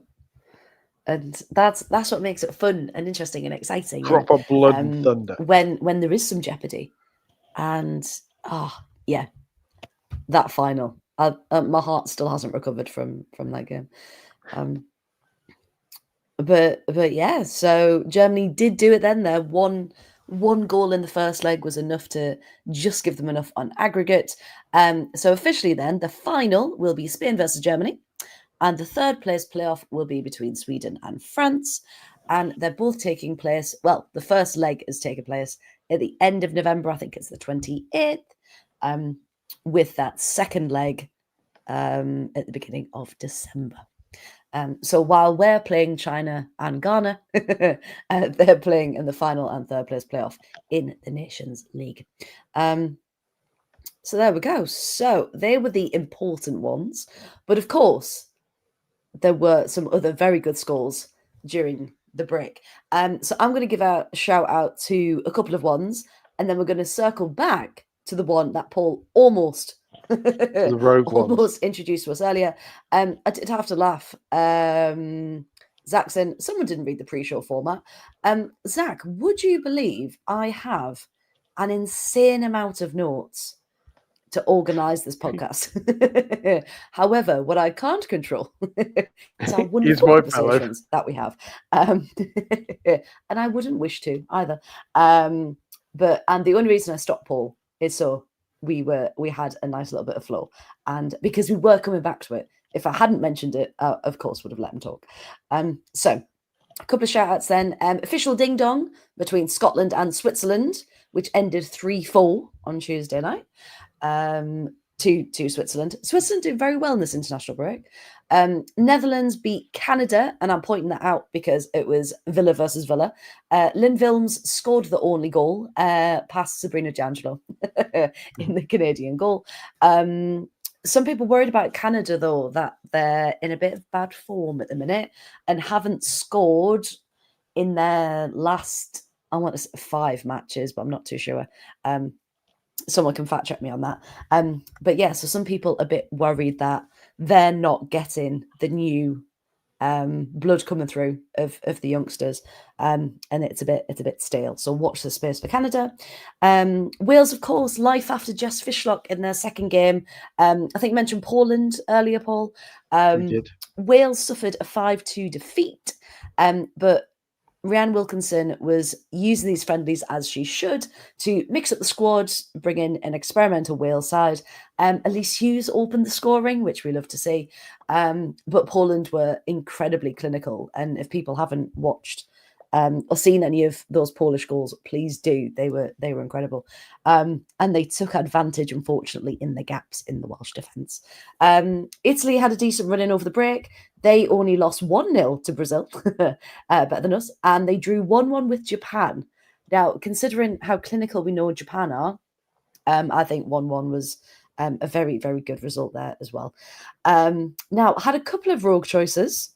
So I'll start with my 2. Tunisia beat Libya 16-0, and Chad beat Afghanistan 6-1.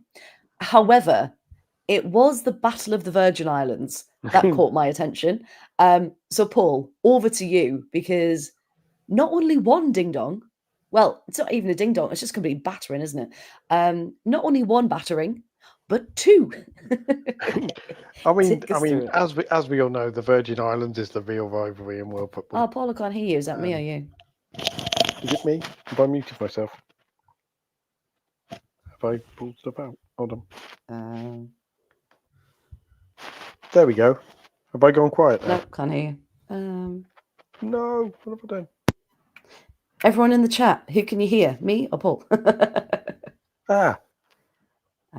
have a look. now hear you. That's really weird. What has happened?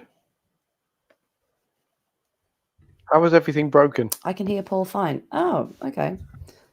Hang on then. Might be me. Oh, folk can hear me. Right, okay. Can anyone? This can hear me both. Oh, okay. I can hear you. Paul, I can't hear you, mate. Hang on. That's really weird. Have you somehow managed to mute me? Oh, have I done something with these again? Talk again, please. I kind of am. I'm just checking I'm all plugged in. Chat, you can hear me fine, right? Whew. Right. Ignore the hair. There's a dial on here that I think I was playing with earlier. I was actually going to mention that, Adam. I was going to mention Portugal beating the US. And I was going to give a shout out to Olivia Moultrie as well. Okay, try again. There we go. Have you fixed Nope. it? Nope. Still haven't fixed it. It did, Adam. You are correct. It did have a different volume. I'll panic then. Live tech support. Here we go. Nope. I'm just checking I haven't muted. You've got me paranoid here. Nah, stuff it. Is your headset on?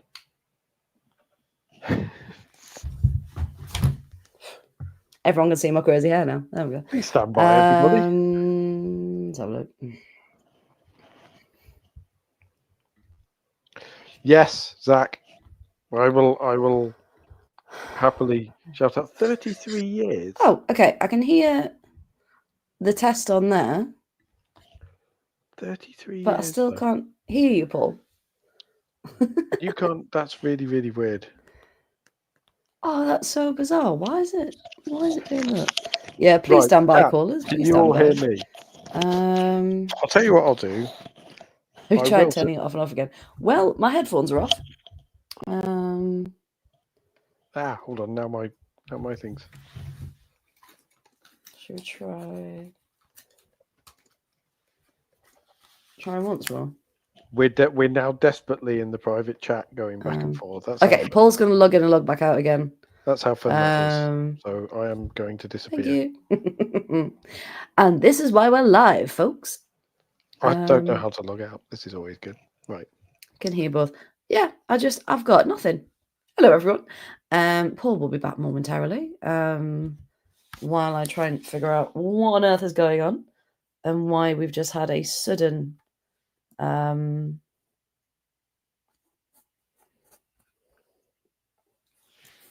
sudden departure from our usually scheduled program.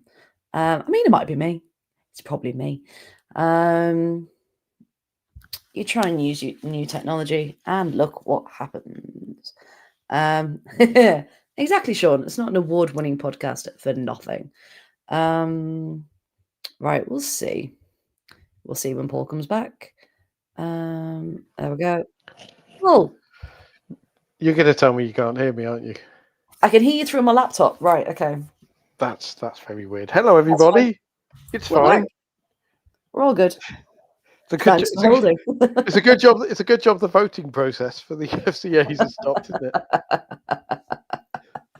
it? it's up there like Exactly. Yeah. it's also just brought up Zach with $2, and I'm like, is that the electric bill? Like, is that there we go. It is. $2 for new headphones. Would you believe, Zach? Would you believe they are brand new? So who knows? Who knows what's just happened? But we're back. Thank you, Paul. Thank you for that. It's alive. So yeah, we're back. What we're talking about? Oh yes, we'll be talking about derby. the biggest derby in world football, which is the US Virgin Islands versus the British Virgin Islands. British, yes, of course. Yes. Which apparently had 2 days of Groundhog Day because the US Virgin Islands beat the British Virgin Islands 8-0 twice. So it's hard to find information, wasn't it? Because BBC Sport said 8-0 twice, and I thought, have they got that right? Can it be 8-0 twice? I went on the official US Virgin Islands social media, thereby doubling their number of hits. Well, so it was 8-0 on the first one. It was 6-0 on the second one. So BBC got it wrong. But yeah, honestly, their social media account, I think the British Virgin Islands website hadn't been updated since 2022. So there's a bit on there. But their Facebook page is active, which is good. You know, finding any social media presence is very good. I mean, I'd imagine it's quite hard to get the internet on the Virgin Islands. Well, hey, there's loads of different football leagues, and this is why I really love our international break and our rural coverage. Because did you, in your research and scouring of what went on, did you notice what the nickname for the US Virgin Islands team are? I have not, because I did try and find the US Virgin Islands Women's Football League, but surprisingly, there wasn't much information on that one. Would you like to know what their nickname is? Yes. The Lady Dashing Eagles. The Lady Dashing Eagles. How incredible! That sounds like it should be either Japan or an African team. It does, doesn't it? It sounds very that. Because it sounds like that kind of thing. Yeah. Although apparently the Virgin Islands are rubbish because no one's ever been inside them. Oh, you had to bring it down. You had to take it to that place. But this is. But the thing with them is, if we're talking about teams like that, that's the fun bit as well, because you can look at all the international friendlies, and it's just fun because you can find all sorts of stuff. It's like the Women's FA Cup at this point. There were some amazing names in the Women's FA Cup that we'll move on to shortly. But I'm just looking. You don't see many good ones in like the bigger leagues, do you? But yeah. But like today, there's been Trinidad versus Jamaica, Philippines versus Uzbekistan, which is a trip to say the least. Singapore versus Saudi Arabia, Chad versus Libya, the rematch. Chad. And Tunisia versus Afghanistan as well. There we go. And on Saturday, Libya take on Afghanistan and Chad take on Tunisia as well. Yeah. That's what's going on. So there's a decent amount going on. Mexico, New Zealand, which must be one of the longest journeys in international football. I know you'd think so, but then you'd think like, yes, it's exposure, but it's a long way to go for a friendly. Is it necessary? I know it's different competition, but I did see someone, Liberty, who some people in the chat, if you watch Monday's podcast with Barry, you'll know Liberty very well. She said, well, actually, it's the Iceland snowfall, as much as, oh, Iceland had snow. Apparently, that's the most on record since records began. Since like 1920 or something. It's the most they've had. So actually, if you're thinking about in a more serious aspect, climate change and football is being presumably the huge. most they've had that early in the year. Yes, yeah. Because presumably Iceland has had snow in winter before, because it's kind of called Iceland. So Yes, so I will rephrase that. This early in October, they haven't had that much for a very long time. So yeah, it begs the question of, do teams really have to travel that far for friendlies? But what I really liked about the US Virgin Islands and the British Virgin Islands, on their social media, they are so proud of the game. And it said for the US Virgin Islands, it said, the Lady Dashing Eagles' performance was more than just two dominant wins. It was a celebration of empowerment, unity, and progress. And within both of the federations, they said, we've been missing from competitive competitions for a long time.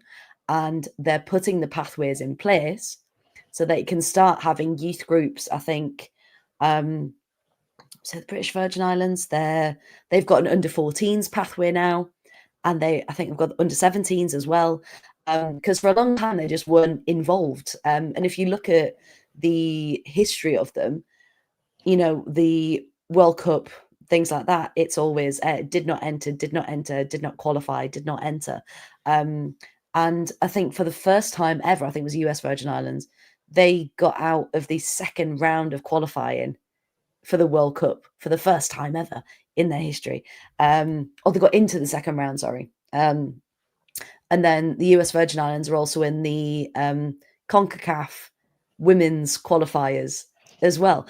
And you just think there's so much happening in these nations that ordinarily we might not have the time to look at because we're looking at it so much. But it's so nice that we get a chance, even for a couple of minutes, isn't it? To the most look at amazing what thing else is is, happening. believe it or not, and I'm not making this up, I actually know someone for the US Virgin Islands. Do you?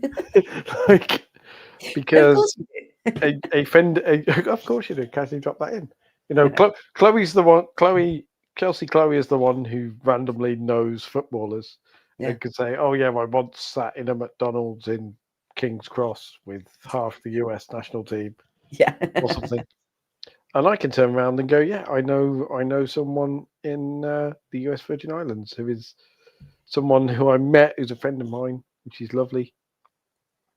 She's now moved back to Louisiana, but she was in Charlotte Amalie, which is the capital of the US Virgin Islands. So there you go. Oh. That's a pub quiz answer for you. Very and good. The population of the US Virgin Islands, by the way, is 87,000. Wow. So yeah, you think about that small pool of players, and they're still dedicated to giving their players an opportunity to really make something of themselves, which is incredible. So yeah, it's the equivalent of Stevenage and Chesterfield having an international football team. I always love to find these with these small countries and go compare them to British towns. Yeah. I now want to know what Zach's idea for a poster is. Like, I'm just thinking. No, Yeah, 87 is Luxembourg. Yeah. The Luxembourgian League. Which unfortunately we can't talk about, even though they do have a ladies' team called Young Boys. They do. They do indeed. Young Boys Tifadanga. But no, we really, really wanted to bring that Rogue One to you. So I'm glad you chose it as well, Paul. Because what a day for the US Virgin Islands, winning 8-0 over the British Virgin Islands and then beating them 6-0 the very next day. No recovery time there. Just a complete back-to-back victory for the team. So shout out to them. We can't wait to see, in a couple of years how far their pathways have come. And speaking of talking about awesome things, can we talk about the Women's FA Cup a bit? And the first round. Yes. I was just going to do a quick Lionesses 3-0 over Australia first. But no, we can do FA Cup. Had we? I thought we mentioned that. It was just like, yeah, they won 3-0, and that was that. Oh, and was again, that it? Okay. again, it was a game that it's really hard to care about Lionesses friendlies. I know that's a bad thing to say about. No. Well, I think Australia, from the World Cup, people had this like, is it a rematch? Is it a this? Is it a that? And I think, friendlies aren't really friendlies anymore, are they? Because everyone wants to win still, of course. But I was just going to shout out Taylor Hines and Lucia Kendall for getting their first starts for the Lionesses. We talked about Kendall really impressing, and she really, really did. Now, I don't know if Adam's still in the chat. I hope he is. I hope he hasn't fallen asleep. Because he said to me in the chat, he had some thoughts about Serena going into the match. And I just wanted to know if the match changed anything. So, Adam, if you're still with us. Yes, Adam's still with us. Yeah, tell us if your thoughts on Serena changed, what they were pre and post. But yeah, Alana Kennedy getting a red card. I mean, just 18th minute. It wasn't even a silly second yellow in like the 88th minute when it's getting a bit feisty. 18th. 1-8. What's the point? It kind of killed the game, didn't it, really? Yeah, because then you were just like, oh, well, we're against 10. Okay, we'll go and score then. And we did a couple of times. Yes, was that very last minute penalty. Katrina Gorry was not happy that the penalty was given. But yeah, just a bit like, yeah, I kind of expected it. We played a lot better. I was more convinced by the second match than the first one. I think it had to do with, again, different faces coming in, trying to prove their point, really, really playing for it. And like Adam said, Australia have got the Asia Cup coming up. They need the experience, they need the time together and that playing quality. So yeah, not great for Michelle Heyman's still in the Australia squad. It was interesting. At the grand old age of 37. Hey, you look at Marta, you look at everyone else. And another birthday girl, Lucy Bronze. It was her 34th birthday. Got her birthday goal and a birthday assist. So what a better way to do it. Yes, also, Adamson. He had some annoyances about the Brazil team selection. Yeah. Australia team picks were better, but the red card wiped out the experiment. I reserve judgment until the next round of important friendlies. Oh, there we go. I mean, Australia-wise, there was some interesting stuff because Amy Sayer looked a bit useful. Yeah. Of Christian Stad, which means she's probably going to end up in the WSL sooner rather than later. Probably at Arsenal, given the history of Arsenal signing Australian players from Sweden. And indeed, Swedish players from Sweden. Yeah. Which reminds me, how's Rosa Kafaji doing at Brighton? But then you're looking at that Arsenal squad. Not Arsenal, what am I talking about? Australia squad. It's the same thing for the most part, to be honest. Hashtag agenda.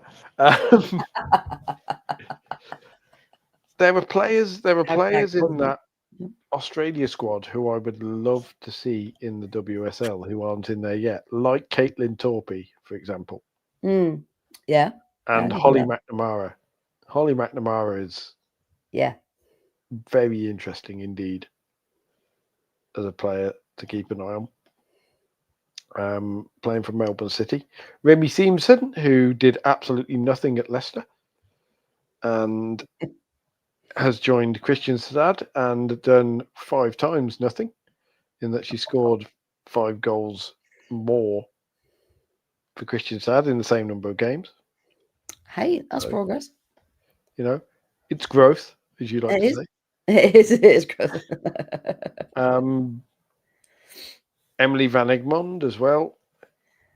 turning Yes. up. Surprise change to Leicester, yeah. And Winnie Heatley is interesting. You might have seen more of her in Serie A because she plays for Roma. Who was starting Yes. centre back. Yeah, honestly, it's one of those where I recognized the name, but I couldn't have told you much. Which is Says a probably bad lot. on my part. But the more you do watch and the more leagues you watch, you pick up on these names, don't you? So yeah, it's Adamson there, Holly McNamara, future Matilda star. Yeah. I hope someone like Spurs, maybe. You know, Yeah. one of your mid-table WSL teams decides to try and bring over a player like Holly McNamara or Caitlin Torpey. Yeah. And just bit of extra grit. Yeah.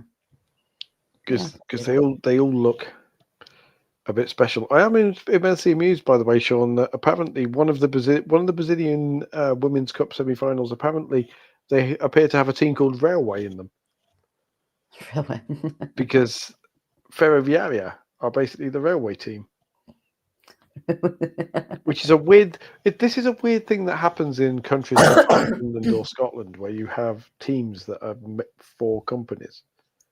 So you have a railway team, or you have like Stockbridge Steels, I suppose, the equivalent. They all play in much lower leagues in England, but they play in the top leagues.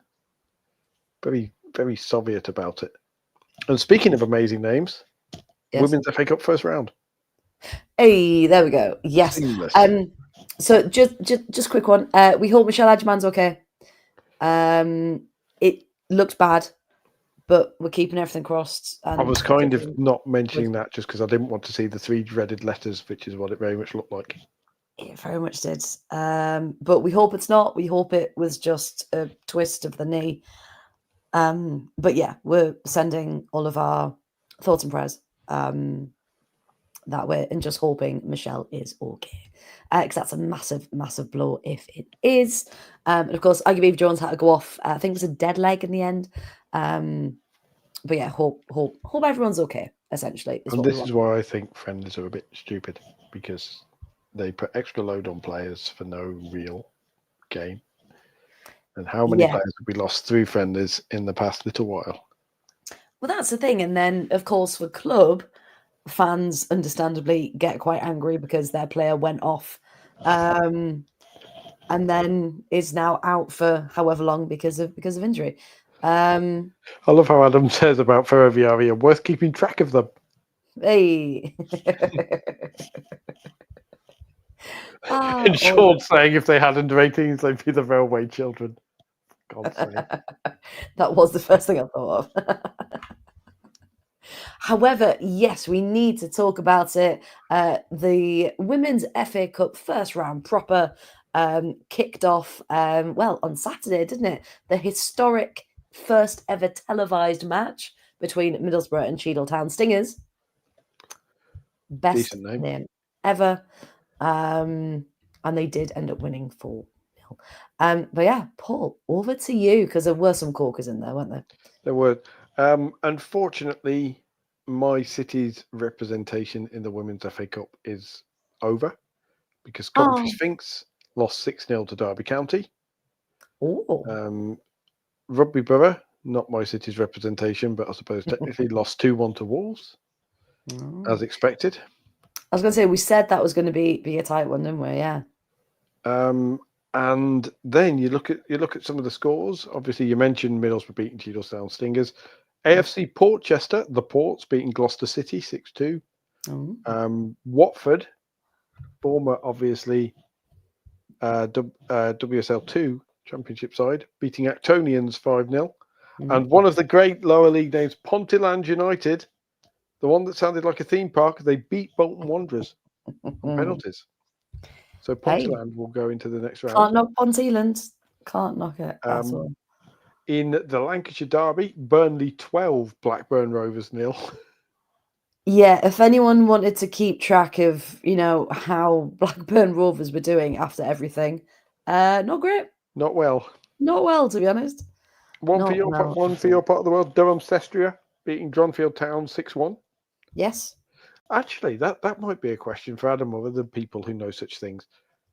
You know how Durham Cestria are technically Durham's youth team, or generally considered as such. Yeah. Can they face each other in the FA Cup Mm. if Durham Cestria were to get through to the third round? I don't know. That's a very good question. I think Adam probably will know. Chris will probably know as well. So in the chat, what do you think? This is what I was thinking. Also, yes, Graham, I was going to mention Chatham because there were two absolutely stonking goals from Chatham in the FA Cup, both from 40 yards, both by the same player, who I will double check the name of because I'm a terrible human being. Hey, we've gone through a lot tonight, don't you worry. We've gone through a lot, so I'm I'm double checking. Chatham Town also became something of a meme, if you like, because one of their players, Madeline Wright, previously played for Charlton, but left Charlton under something of a bit of a cloud. Okay. In fact, because she had an OnlyFans. Oh. And this was considered not the appropriate image for a professional footballer to have. And there was also a video of her taking laughing gas while driving. So, do you manage to go into that? I was going to say OnlyFans. Hey, girl needs to make a living. The other bit not so much. Also, a name from English women's football legend, as it were. The Chatham Town boss is Keith Buenas, who was instrumental in Charlton doing a whole bunch of stuff as well. And it was Eddie Jeffkins, previously at Billericay Town, who scored twice from 40 yards. Jeffkins, that is. That sounds like when you're trying to make up a name and you're not sure, so you kind of mash two things together. No, genuinely, Eddie Jeffkins. She is a midfielder stroke centre-back. Oh. Actually commentated on it because she played for Billericay Town against Coventry United. Oh, there we go. And then there's the interesting case of Leyton Orient, who beat Farnham Town 8-0. And Leyton Orient are causing somewhat of an issue in the lower leagues of English football, because I think Leyton Orient are at step 7 on the 7th tier, but they're basically throwing money at it. And they have Steph McCaffrey, who is a former US international, as player coach.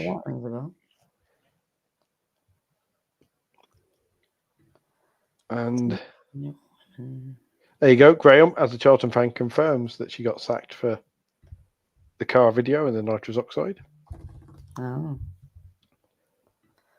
So that was what Madeline Wright did. And she always ends up in those best looking players in English women's football articles. That's where I recognise the name from. Fulham apparently beat the whole of South London 5-0. Like genuinely, that's Fulham 5, South London 0. Haringey Borough losing to Bristol Rovers. St Joseph's of Worksop losing 2-1 to Hensford Town. Was a good name. Brilliant. And Leeds, former finalists, of course, winning 5-1 against St Helens. Liverpool Feds beating Chester Street Town and somehow trying to keep their Wednesday game going today, which is very funny, against Burnley. Can we chat about that? Because the game should not have been played today on that pitch. Because was this the Burnley one? But this was the Burnley one. Yeah, Burnley Liverpool Feds. They had to wait for the groundskeepers. So they started playing, didn't they? But it was quite wet. Then they had to have a pause and play to await the arrival for brushes and brooms to get the water off the pitch. And then I think it was after about 40 minutes, they started the game again. And it's like, how are you meant to play a game like that? Just, call it. But yeah, they've done it, haven't they, tonight? Really obscure musical joke. Portishead Town beat Billericay Town 1-0. I bet Billericay felt like right dummies. No. That was an obscure musical reference. That was Portishead, the band Portishead, and the album Dummy. That was a indie fans anywhere. No, am I sounding too much of a hipster? I'll stick to my Deftones albums. Hey, you're educating the people. Yeah. Royston Town beating Camden Court Ladies, who are named after a school in Coventry, believe it or not. South Shields losing 5-0 to Fylde, which Chris may or may not enjoy. But one for the North East. In the big South East derby, Exeter beat Torquay as well. And then Lincoln got beat. Lincoln got beat. As per. York City beat Leeds Modernians.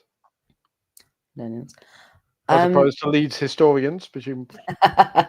Very good. Very good. Sporting Calcer and Loughborough Lightning went to pens, with Sporting Calcer just coming out on top, 5-4. Sporting Calcer are a hockey team to me. Like they're a hockey club. They're a very good hockey club. Oh, okay. But they're also a football team, a Sikh football club initially, a Sikh sports club. Yeah. Also, for anyone for the Fast Show who watches the Fast Show, Wimborne Town lost 3-2 to Bowers and Pitsea. So the 14th Duke of Wimborne will be really annoyed about that one with his reputation. See, these are just. I'm so proud of that one. You are? So proud. Adam saying the universities are out, sadly. Yeah, they got beat. Jackie got it. There you go. I'm glad someone did. Stevenage versus Norwich City, bit of a banger there, 4-3. Yeah, good old ding dong. And hashtag United are out, so no more internet, no more fancy internet coverage of that. They lost to Oxford.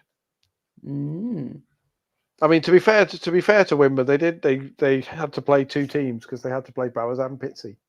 So Bowers and Pitsea unite.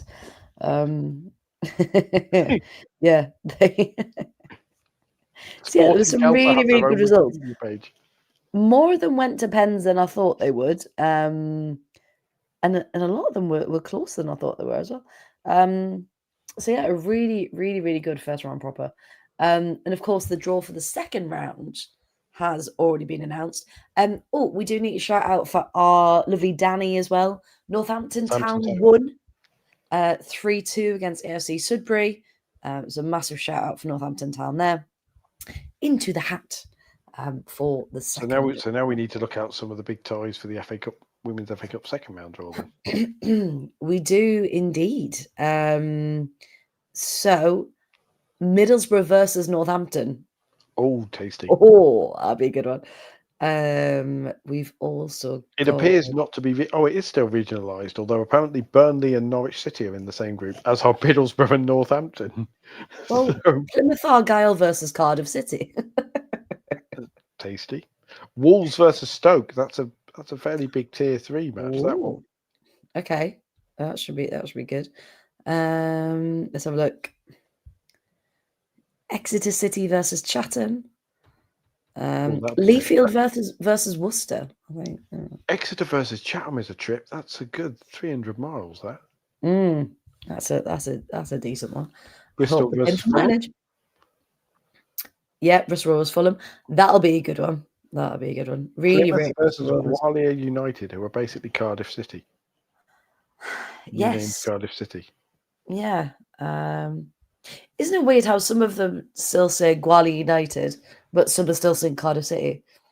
It's like, come on, if they're being renamed, choose the right name. I love how you get the really, really long trips, and then you get Oxford versus Luton, like Wolves v Stoke. Yeah, You've also got what have I just seen there? No, I've lost it. There's too many. Huddersfield versus Leeds. That's just down the road. Huddersfield versus Leeds. That's a proper Yorkshire derby. That's a proper Yorkshire derby, yeah. But again, there's some cracking matchups in the second round. They will be played on the 23rd of November. So mark your diaries now. Mancunian Unity, which sounds like an international superstar soccer version of Man United. It's in there, Baller League, I think. Mancunian Unity. Mancunian Clutch Unity. But yes, we will be keeping you up to date. Don't worry on all of those. Now, the last thing we're going to talk about then before we go and before my voice gives out. Excuse me. Okay. And Adam just rightly put in there, Bristol Rovers not to be confused with the Bristol Rovers who became Bristol Academy and then Bristol City, who shouldn't be confused with Bristol City who then became Team Bath and then collapsed. No, the Bristol Rovers we love are the ones who got through to face Aston Villa in the fourth round last season, which was a very, very good game indeed. So I do have a soft spot for Bristol Rovers. Right then, let's have a look at okay, best league in the world. Apologies, the colours aren't right. It wasn't my friend today. But WSL 2 Championship matches this weekend, and Graham was very excited about this one because Birmingham City versus Charlton, top of the table clash. That's got to be part of the title decider, hasn't it? It's that important. That's tasty. That's a very tasty one. Graham Wright says second versus first. I think the team that takes 3 points from that will be, even though it is only November, will take a fairly big step. Yeah, I think it's crucial. Yeah, because as we've seen the past few seasons, it has been all about the results between that group of top teams. You know, you can't not dropping points against the top teams. Yeah, and that's how serious it is, essentially, isn't it? Because at the minute, and I think I've got the. Is it there? No, other way. There we go. So yeah, I mean, at the minute, you're looking at 14 points for Charlton, 13 for Birmingham City, 11, 10, 9. So already you're starting to see slight gaps forming. And again, you might be thinking, oh, well, it's October, November. But actually, it's all of these points that you're picking up that are going to make that difference right at the end of the season. And if Charlton win, they will be at least 3 points clear. Because ground points out Southampton. If Charlton beat Birmingham and Southampton win, then Southampton will go above Birmingham City, but they will only go on to 14 points. Yeah. So a win for Charlton this weekend will be huge, and what a buffer to have as well in this league where points are so precious. We've also got Sheffield Durham. Sheffield doing some better than expected things. So it'll be up to Durham to really go and fight for those points. Sunderland versus Bristol City. Again, that's not going to be easy. Portsmouth, Crystal Palace. Portsmouth really need to start picking up some points there, so they really need to fight. Remember, of course, their game against Charlton was called off it was in the cup, wasn't it? Because they had too many injuries. Yes. And so hopefully Portsmouth have got a few players back rested. I wonder if that's the same thing in the league, or whether it's a walkover in the league if they're unable to play. You know what? I don't know. Here's someone in the chat. What if Portsmouth can't field a team? What happens? Or does it get postponed and replayed at a different time? I'm not sure. Because Villa Liverpool have still got to play their match as well.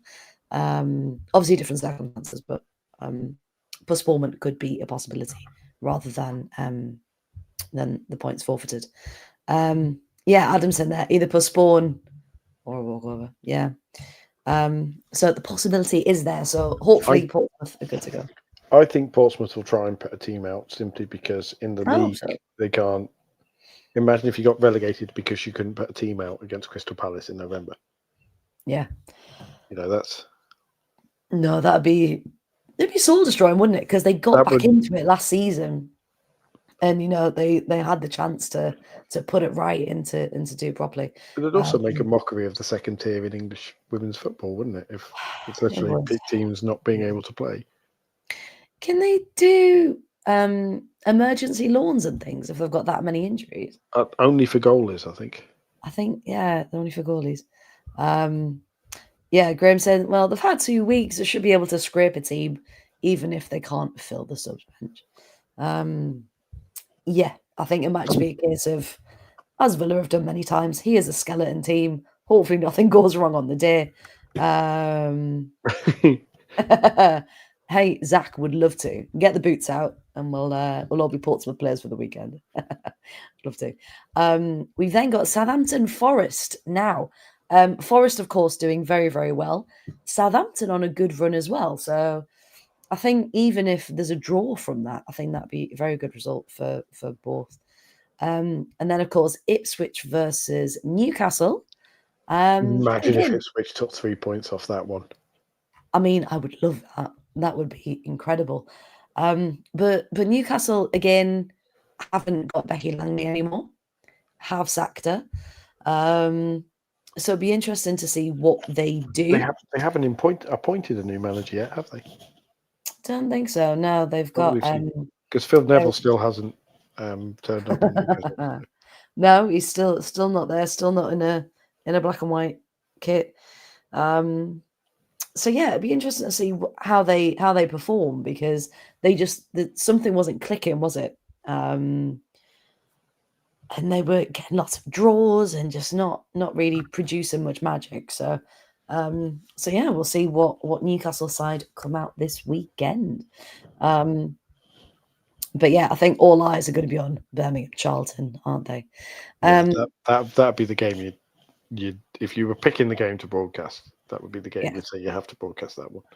Yeah, if we were doing a live watch along, that would be the one we'd commentate on, absolutely. And then, of course, we get to our WSL sides. And just a reminder of the table as well. You got Chelsea up there on 16, City on 15, United on 14. Drops a little bit to Spurs in 4th. I still can't believe it. You're on 12 points. Arsenal in 5th with 11. And then London City, Brighton, Villa, Leicester, Everton, Liverpool, West Ham. I think top 3 Wednesday might be a little bit later in the WSL than usual this season. Yeah, Graham's Charlton Corner will return. I said to Graham I'm going to start putting his match reports on the website, because they come fully formed. They're great. They're really good. So quick reminder of the table. Liverpool and West Ham do need points. And West Ham, unfortunately, away to City. And Liverpool away to Spurs. Now, normally, I'd say you probably get a point at Spurs, if not a win. But Spurs are doing all right. They've hit a good bit of momentum, haven't they? Sophie Roman, Howell, ACL, we mentioned last week as well. Yep. Unfortunately. It's probably a mercy Emily may have gone to bed. Yeah. Now we're talking about Liverpool. Yeah, sorry, Emily. But yeah, it's not looking good. But yeah, Adam's saying, will Liverpool or West Ham get to Christmas pointless? I can see West Ham being pointless. Yeah. They're just they look like they've given up a little bit, don't they? They don't look like the West Ham who were quietly getting points last season without really any attention, who could turn up. They're a bit this season. We got a nice pod derby going on. Aston Villa versus Everton. Yes, yeah, at Villa Park. Me versus Kloiberg. Again, Everton have got lots of injuries. We've got some quite good form in our players. I'll tell you what, if Liverpool don't have any points by Christmas, do you reckon they cut Gareth Taylor loose? What do we reckon? They should. I don't know if they will. I would imagine there's probably a buyout in his contract. Yeah, there needs to be a conversation, absolutely. Because even if you do have injuries to players, you need to find a way to do something. Adam's saying, I think he will be binned before Christmas. Adam will now openly laugh at me in his hotel room, and I have no doubt I'll be proved wrong, and I'm setting myself up to look silly at 2:15 of this podcast. Arsenal away at Leicester last season, you wouldn't see anything other than an Arsenal win. No. So far this season, it looks like a bit of a trap game. I think Arsenal will win, but I think it'll be nervy in a way that it hasn't been. I can see that being like a 1-0 or something like that. Leicester are very unpredictable. I think that's what's scary about them, because no one really sees them as a threat. And yet, they demolished Villa last season. It was awful. So yeah, I think they can do something. I think maybe they'll do what they did last season, and they'll take the lead, and then Arsenal will find a way to do it. So we'll see. We shall see, indeed. I love the mildly threatening tone of Adam going, I have my own thoughts on Gareth Taylor. I shall save them for when I next see you. Well, don't wait too long to come back on then, because by the time you get back on, he might have been sacked. Yeah, next week, Adam, what are you doing? Need you on really quickly. Now, just to confirm from earlier, Leyton Orient are in tier 7, which is the very easy to pronounce Greater London Women's Football League Premier Division. There you go. Or the Gulwuffle, if you like. Have you noticed how, and they intend to be in the Champions League in 8 years. Well, they would do if they had Newcastle owners. Now, Zach did put earlier, serious question, does Wednesday's administration affect the ladies' team? Sheffield Wednesday women play in the North East Regional Women's Football League. And nothing's been mentioned about them, so I don't think so. I'm assuming not. I get the feeling they might be one of those run by the community arm of the club outfits. Yeah, I don't think with how far down they are, I don't think. I mean, I could be totally wrong. I don't know the ins and outs. But yeah, I think it may be like Paul says, it's not really the club own the club essentially and have much say in it. So no, we'll keep our fingers crossed that they're absolutely fine. I love how Rich is joining us as we're about to finish. Evening to you, Rich. Welcome. Join. I can confirm. No, the club folded in 2012, and they were taken over by the junior section of Sheffield Wednesday ladies. Oh, okay. And the reserve and development team play in the Sheffield and Hallamshire First Division. Oh. And they did win the Sheffield and Hallamshire Women and Girls League Shield last season. Mm. Is that the ladies' first team? Apparently so. Apparently they don't have a ladies' first team. They have a junior women's team rather than. Oh no! So Sheffield and Hallamshire FA County Cup. Sheffield Wednesday Ladies FC First versus Handsworth Ladies First. And that was on the 19th of October. So someone's playing. Yeah, they are in the North East Regional Women's Football League Division 1 South.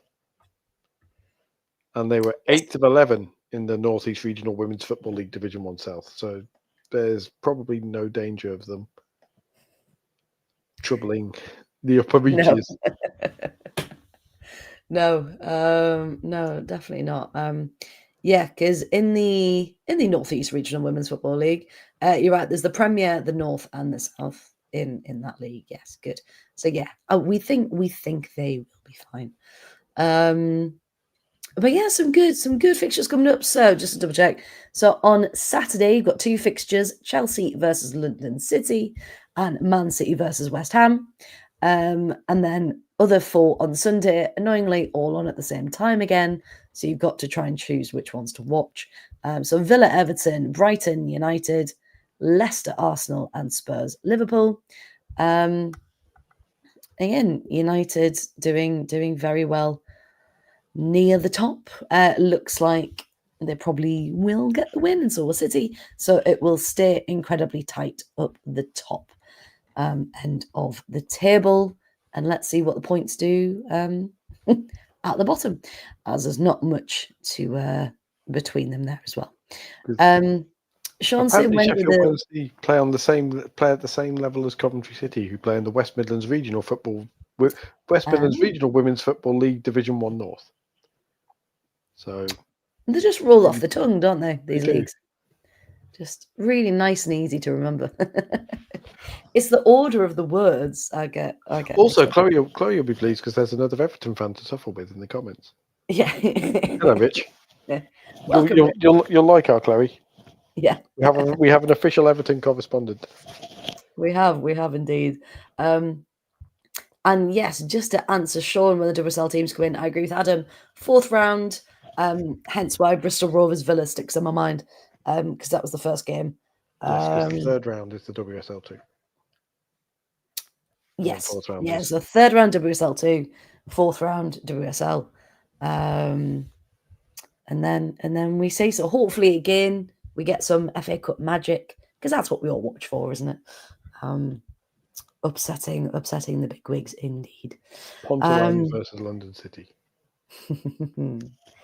I would love who should we have? Pontyland versus Chelsea. That'd be fantastic. Fantastic indeed. Right then, I think we've covered so much tonight. So thank you to everyone for watching, listening, getting involved. We really, really do appreciate it. We love names popping up that we haven't seen for a while. Thank you so much for coming back. We do really appreciate it. So yeah, we really enjoy it, and thank you for sticking with us. Essentially, we love making this show, and we want to keep bringing you all of the chaos. And we might be a bit more focused next week because we have actual games to talk about that aren't just trying to find the Virgin Islands derby. The Virgin Islands derby. Hey, it was a cracker. It was a corker. Yeah. Yeah, Northampton Town versus Villa for the podcast derby. Yes. Has to be at the Fernabeu as well. Has to be at the Fernabeu. Yes. Okay, league games. Zach's annoyed because we've mentioned the US women's national team extensively and then gone. Now I'm talking about actual games. Yeah, actual competitions. No, thank you all. I do appreciate it. Yes, hopefully I am fully recovered for next week, and if not, I'll still be here because I do love seeing you all on a Wednesday. No, I know. I was going to make a lemsip before I came up. No, I completely forgot. But yes, of course, it's not just us on a Wednesday. We know most of you have liked, shared, followed, subscribed, etc., already. But if you haven't, hey, come and join us. So Mondays we've got the non-league show. Tuesdays Premier League. Wednesdays us talking all things chaos and women's football. And the lower league show is on a Thursday, all kicking off at 8:30. So if you ever find yourself in